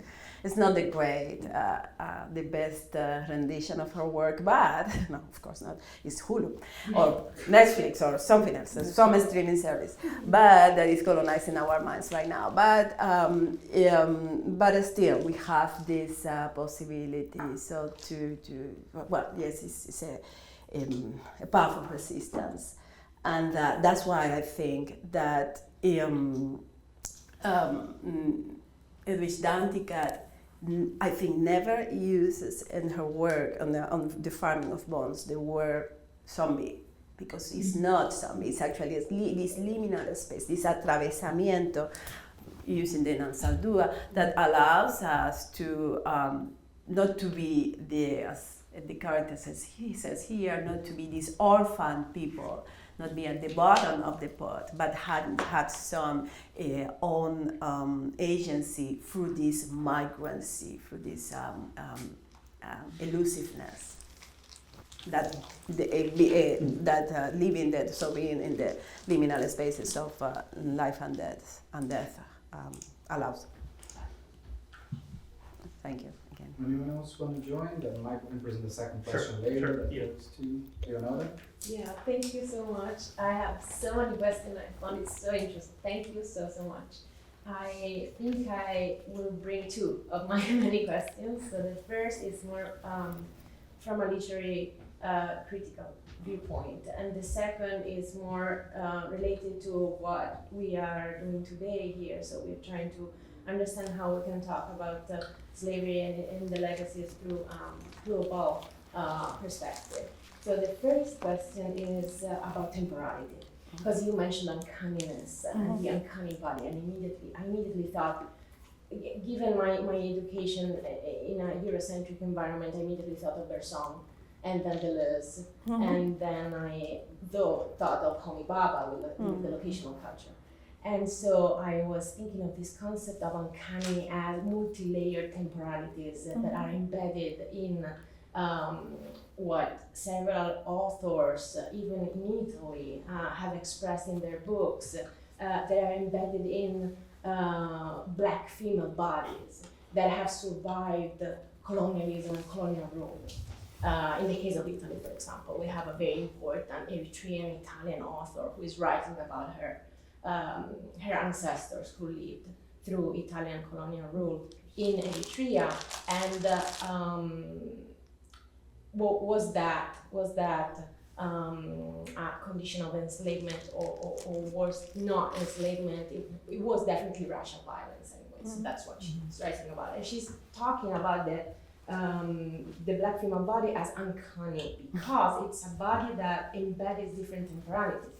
It has survived. By surviving, it remembers, so it brings in the past, the present, the future, which is something I'm working on this paper right now. So I'm really excited that we're having this conversation. I will keep it brief, but that I really connected to Lose Your Mother, what Sevilla Hartman talks about in her exploration of the Elmina Castle. It is uncanniness, it is temporal uncanniness, and she's bringing her own body there, which is the body of a black woman. And so my question is, how would you relate this concept of temporality, excluding Bergson and Deleuze, but maybe bringing in Homi Bhabha as a post-colonial studies scholar into what you are doing? And actually, let me go. I love my chips. Because they were for me. So thank you. Great question again. Wow, this is challenging. I think I'm leaving. No, I love this question, and sorry if I am not going to use any of those great scholars and thinkers of the coloniality, etc. Why? Because I have been through all that for my career. I actually studied in Paris. My professor, so it was l'école des études de son donc I'm sorry. So very blah blah blah. But and I will have to say that I stopped at Badiou was my fascination, my last fascination, and even though at certain moment I also was in love with Glissant, I at certain moment said, well, no, it's not telling me everything I really want. I'm sorry.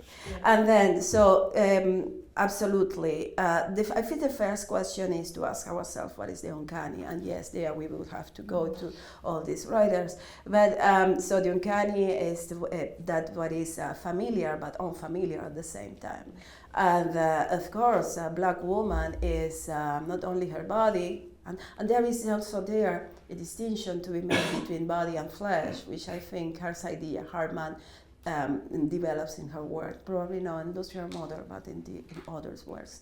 And so the fact is, what is the uncanny? Yes, a black woman per se, no, it's not unfamiliar to everybody. If you ask what is a black woman, so they know, they can say, but this is not exactly what it is, and this is the uncanniness which actually every human being has, because nobody can, only using the identities created originally to define them. So all identities and all language has been created from somebody with, or for a group of humans to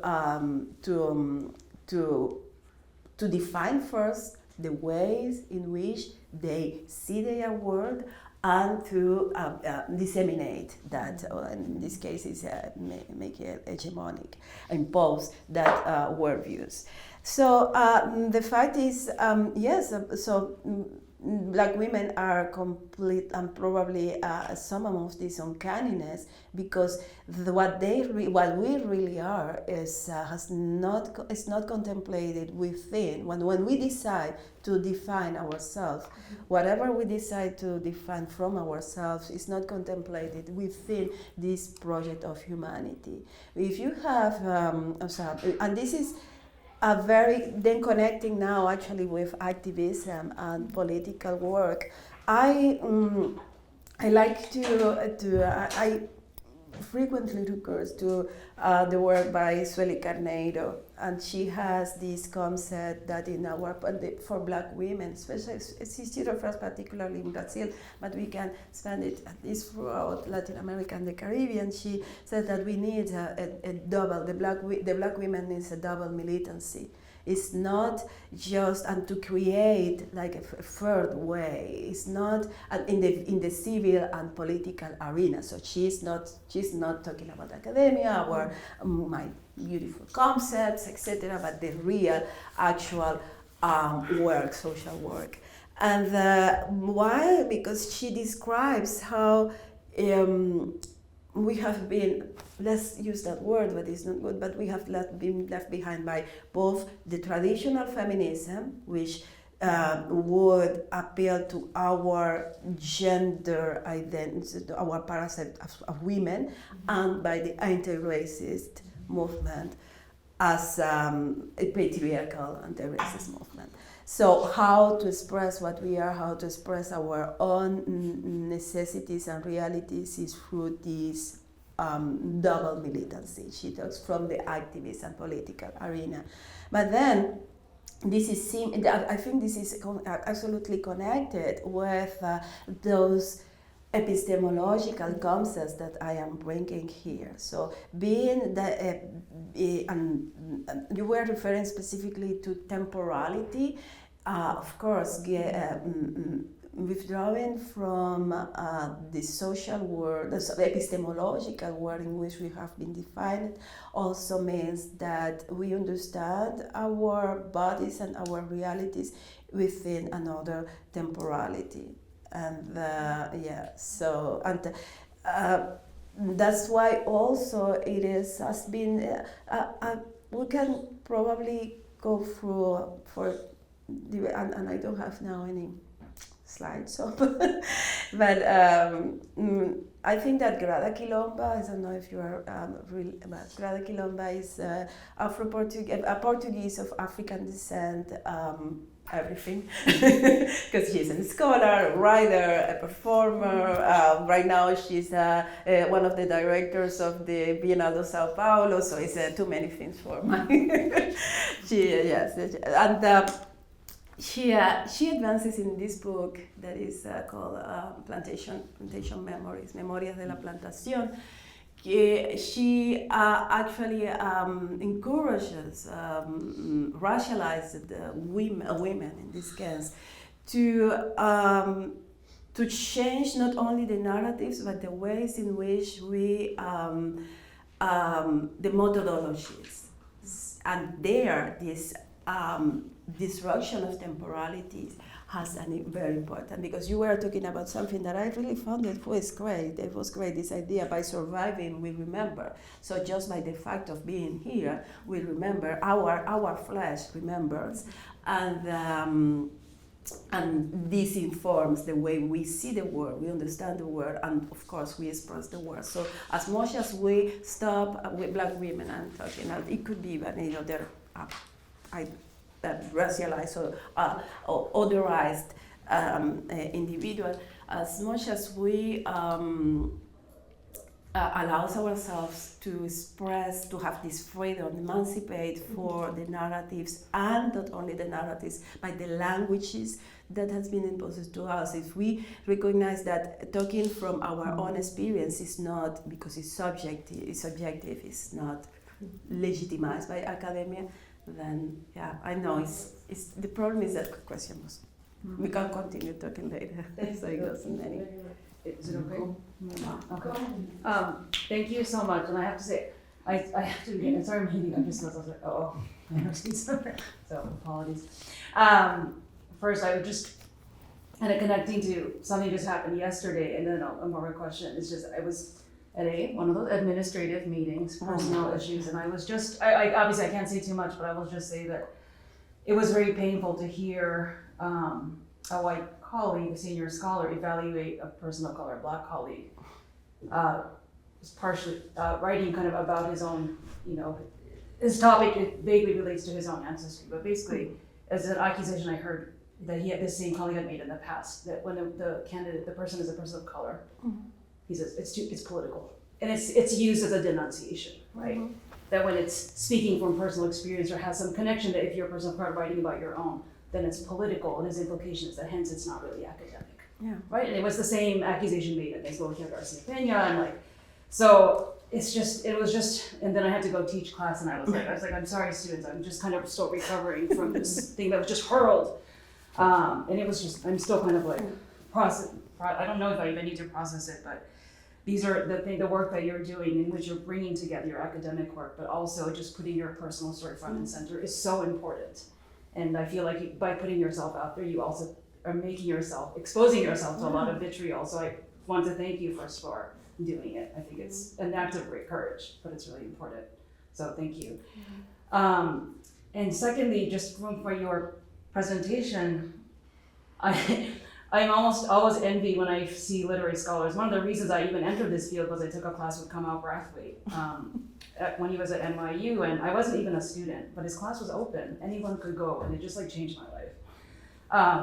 And yet, so I became a historian still, and not a literary scholar. And I'm always so crushed by the limitations of the archives, and especially now with the slave trade, there's no women, or women are so few and far between, and it's so hard to hear their voices, and you're making this amazing claim, the epistemological marriage, and I was like, oh wait, I wrote about quilombos, but my quilombos are nothing this beautiful. There's infighting, men are fighting for power, men are fighting over women, they're not giving women access to weapons because women need to do it. It's all these patriarchy, they're in the quilombo as much as they're on the plantation. And so I feel like you, as a literary scholar, are able to kind of even reinvent the idea of marriage as something that's almost beyond the day-to-day that I've seen in the archives, which are, of course, sites of power in themselves. And I'm wondering, especially because literary scholars have been so much more kind of, I would say, courageous and creative and going to these places of saying, I can self-liberate, I can self-birth.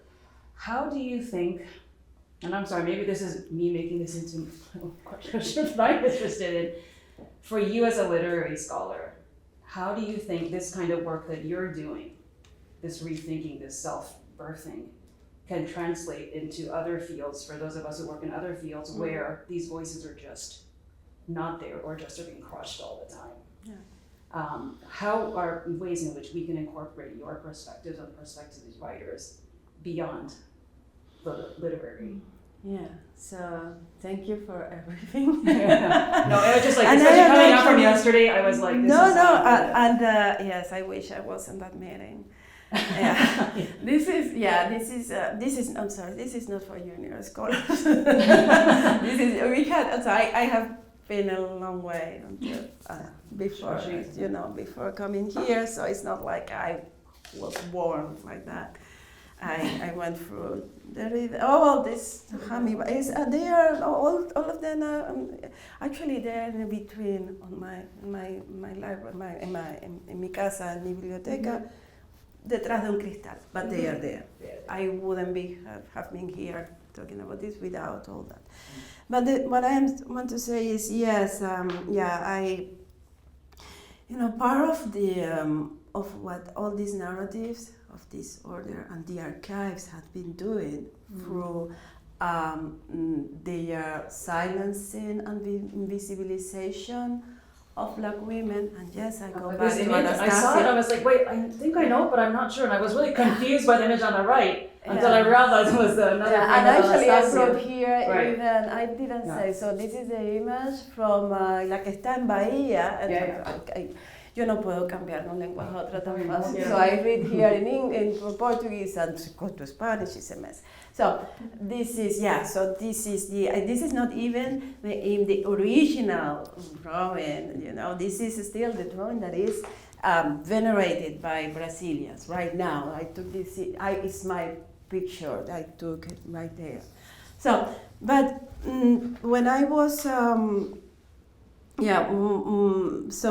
what I wanted to say is that what I was going to with this question is that all these narratives and these disciplines and the knowledge and the structures, everything on this world in which, so everything absolutely in this work, in this world in which we live, is working into the invisibilization. And again, I am just talking about Black women because this is the subject. It could be used in any other and in other otherized identities, but this is what I am studying now.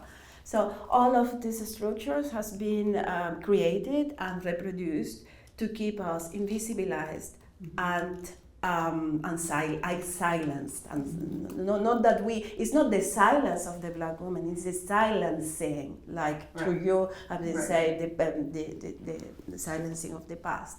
So it's a work. It's a work, and when we identify that has been a process, a work process, then we realize that it has been done by somebody, so by a group of persons, that there was an intention on it. And this is the actual deconstruction of those structures, but this is not the end. So what do we do? And I went back to my notes, and when you did your introduction earlier this morning, you talk about somehow you were frustrated with the silence. You say the silence of the archives is not enough. You said something like this, right? And yes, we get frustrated because Black women specifically, we are not there, and if we are we are monstrous. If you find and I am not a historian, I am a parasite. I take your works and then develop them.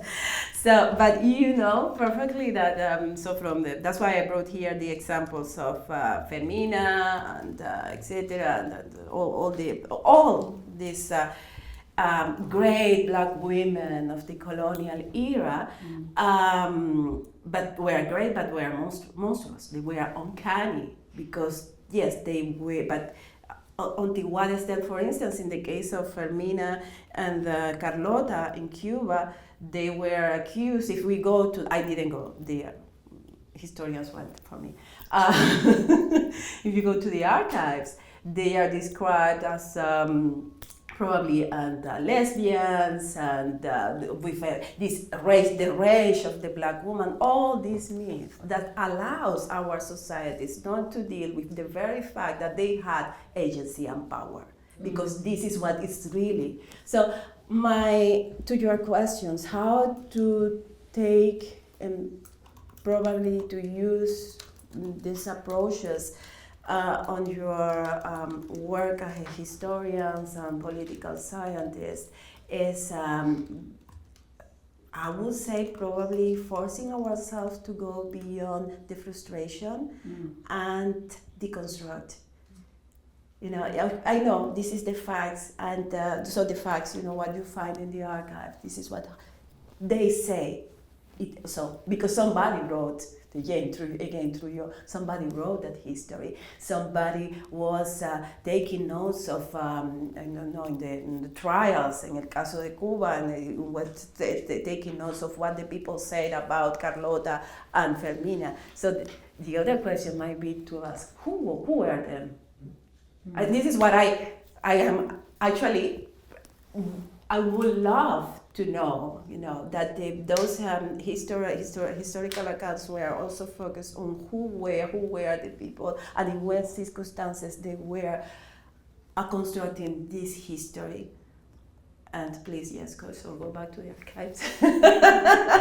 So we can go. No, yes, I am joking, but yes, this is how I see. And because and also it's part of my extreme frustration here is the violence of history and historical accounts right in the present, and please, I'm not feeling like that in the sense of how just focusing in what is in the archives perpetuates our invisibilization and silencing. Because again, in those books, and I am extremely thankful, and you know it personally, I always say it, I am extremely thankful to the work of historians, because without that I couldn't write my own work. But it's sad, it's sad for us, and it's outrageous for us as the Black women that we are still invisible, because the only thing that we are there are numbers. So this, as you were saying, the silence of the archives. No? So yes, this is how I will see it. But I am being extremely arrogant here, because this is not my field of specialty. I am not a historian, and I will never be, because I don't like the archives. The physical place is too oppressive for me. We have time for one more question. I think I don't know if somebody else has. Well, this is a conversation. You can continue talking. I'll try to be.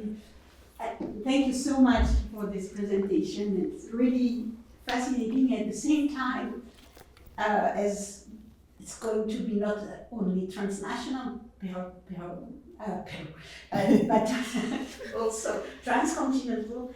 I wish so much that something like what you are doing would exist more in Europe as well, where it's still, and there is a long history of, in fact, subjection of women in Europe, whatever it is. As I was also reading your paper, I was thinking this construction of normativity around this Eurocentric patriarchy has been so powerful, not only to silence people of African descent, women of African, but everybody, because they're behind this kind of narrative. And talking about mob lynching, that's how they justify their living. And in Europe, it's how they justify, in fact, internal colonialism. But really, I can talk about the cruel 19th century and all the tactics and the modes of violence that were exercised also within Europe to submit the population. And then when you show that monstrous Black woman, I was thinking something I discovered not that long ago, that in fact, there was for a long time this idea about the Alp people were subhuman. And there's some disease that were specific to them, like the goiter. Mm-hmm. And they were people from the Alp were taken there and shown in expositions and also amphitheater, medical thing, as the typical Valaisan, etc., shown there. And I was exactly about the same thing as monsters, and not really subhuman. And I really think in this moment in which we don't know where to put our esperanzas, our hopes, to sort of tie more things together and to make people understand that they were also part of this huge 19th century project of white patriarchalism. And they were submitted to that, and they accept submission. And they had the same kind of imprisonment, children taken from their families because it was single mothers and so on.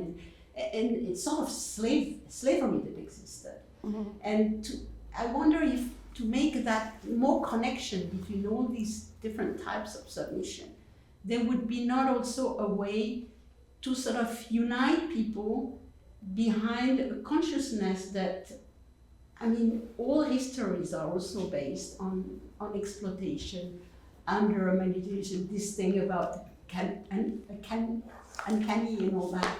It was used really to submit most people around this, on this earth. Yeah.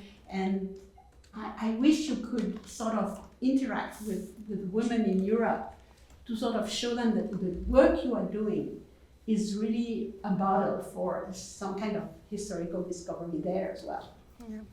Thank you. Just want you to know that the women got the right to vote in Switzerland after blacks in the United States. Just for you to know. Yeah. 1971. Yeah. Yes, thank you again, Aline. And yeah, absolutely. But I will actually start the answer with actually the particularities of the enslavement of Africans, because it wasn't and the existence of Afro-descendants. Because whereas I agree with you, and I have kept for my presentation saying that it's that the essential processes of constructing the other within the heteropatriarchal matrix of epistemology is it concerns all kind of concerns anyone that is considered the other within this epistemology. But at the same time, we all, that's why we are here, because we all recognize the first, not only the level of dehumanization. This is okay, we understand the extent, the fact that it was large populations, and what we also have been talking, the afterlife of this slavery, and one of the afterlives. So the fact that it also engender what I would say. I like to. But sometimes I talk about myself and ourselves as Afro-descendants como un error de cálculo. I wasn't supposed to be here. Non-Afro-descendant people were supposed to be still alive. And not even alive, but being part of the nation. And this is the disruption. And this is where I see, not only in us, probably also in other others in our work, but this is where I see actually where I am optimism. I know it's contradictory, but optimistic is contradictory. But the very fact of resisting, of surviving, of being Afro-pessimistic, also is at the very, and from my point of view, and at the very, and it's ultimately an act of optimism. This is one side. But in the other side, I'm really now connecting from the particularities and the high and the weight of the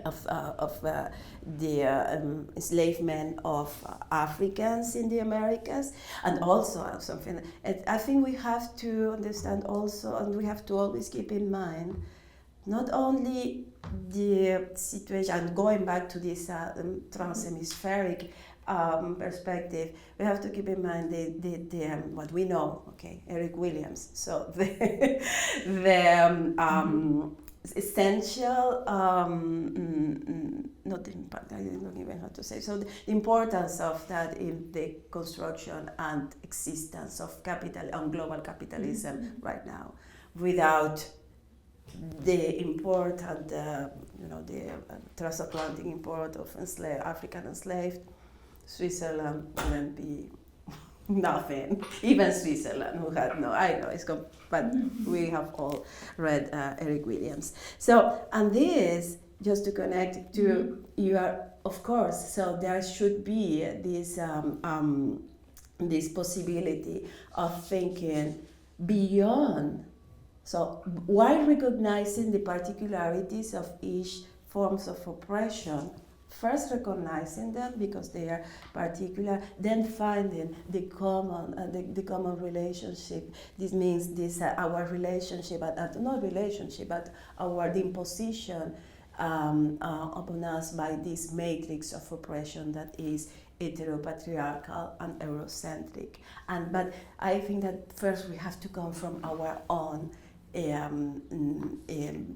suffering also and forms of resistance, and there again is Sylvia Winters at her best, because she and especially I immediately thought about her because you were talking about the Alps, no, and any other women and. You name it, who is the other, no? And the other of the moment, okay? But, and it brought us to science. And it's the very same process that I think it would be healthy for us to keep in mind when we are, whether we are historians, even literary critics, and cultural studies, but more importantly, when we are scientists. Because what we know by science right now has been also a creation. I am not saying that we don't have to be vaccinated. No, it's not that. But to understand just that it was a construction, it's the same. I am not denying the facts in the archives. I'm just saying somebody put it together and decided that that was the historical narratives, and somebody has put together some kind of natural findings and decided that those were the natural laws, that those was science. Race go that way. So No, I could talk on science. I completely agree, and I've studied a bit this. You did it, yes, of course you did. Yes. It's appalling. Yeah. I mean, they have three skulls, and they have chosen 3 skulls, and they construct a whole kind of representation. You have of work the on world that. around. Absolutely. No, it's absolutely. No, I was just telling that because I think it's important to make connections also, so that, because after all, I mean, capitalism has a lot to do with what we are now. And for people to be more conscious of that, and it's something that takes us where we are now, it's important to make the links. That's all. Absolutely. No, we have to go back, We have to go back to that matrix of oppression. We cannot just say, oh, I am being oppressed as a black woman, but it's the very same power that is oppressing, or that has kept these categories that oppresses all the others, any others. I'm sorry, we are late. No, okay. I love the discussion because this is a workshop about racial violence in the Americas, but the history of making of modern racism did not become with the encounter between Europeans, Indigenous, African peoples in the Americas. It's actually an European phenomenon if we think about one version of modern racism that expanded. But this is something. The new colonialism, the South African nation. And this is a fundamental discussion. I would just like to conclude this first section by saying, first of all, thank you so much for your presentation. And I think that by bringing gender, the experience of black women, into the center of the discussion, this is fundamental. I'm trying to write a book about racial violence. And whenever we focus on this topic, we realize women of African descent were the main victims of racial violence in the Americas. And yet it's very difficult to write a book based on sources and archives that is focused on this experience. Michael and me eventually deal with topics like the myth of the black rapist, and even in this case we're talking about gender, and it's the white women who are the alleged victims of violence, when black women were the ones suffering racial and sexual violence in the everyday basis. So by beginning this discussion with this perspective, we make the whole thing very uncomfortable. And if there's something I learned, that when we are uncomfortable, that's when we think. And I wanted to make all of us uncomfortable, and I'm glad that it worked in a certain way, and we can push one another now in every session to bring gender to the center of the discussion, even when we need to just realize we're not doing it properly. I'm saying that in my own experience. And I Thank wanted you to so much. thank God just finally that even as I was taking notes and listening to all of you, I was like, oh wait, I think I'm like self-policing. I was like, because I was like, I'm a historian, I must work with archives. I like literature, but I cannot do those. And I'm like, who is telling me this? And I was like, where is this coming from? Right? Exactly. So I was just Yeah, you realizing, got it, thanks yeah. to all of you, and I was just Yeah. like, wait a second. Yeah, exactly. So- So this is the question: where this Yeah. come from? Why Yeah. you can? Who said you can? I know, I was use like, that? wait. Who said that? Yeah, you know who said it. It's our, where we did the PhD, etc. Right. Blah, blah, blah. Right. Everywhere in the world, it doesn't matter. Yeah, so thank you. Thank you so much, everyone. So we end the first panel now.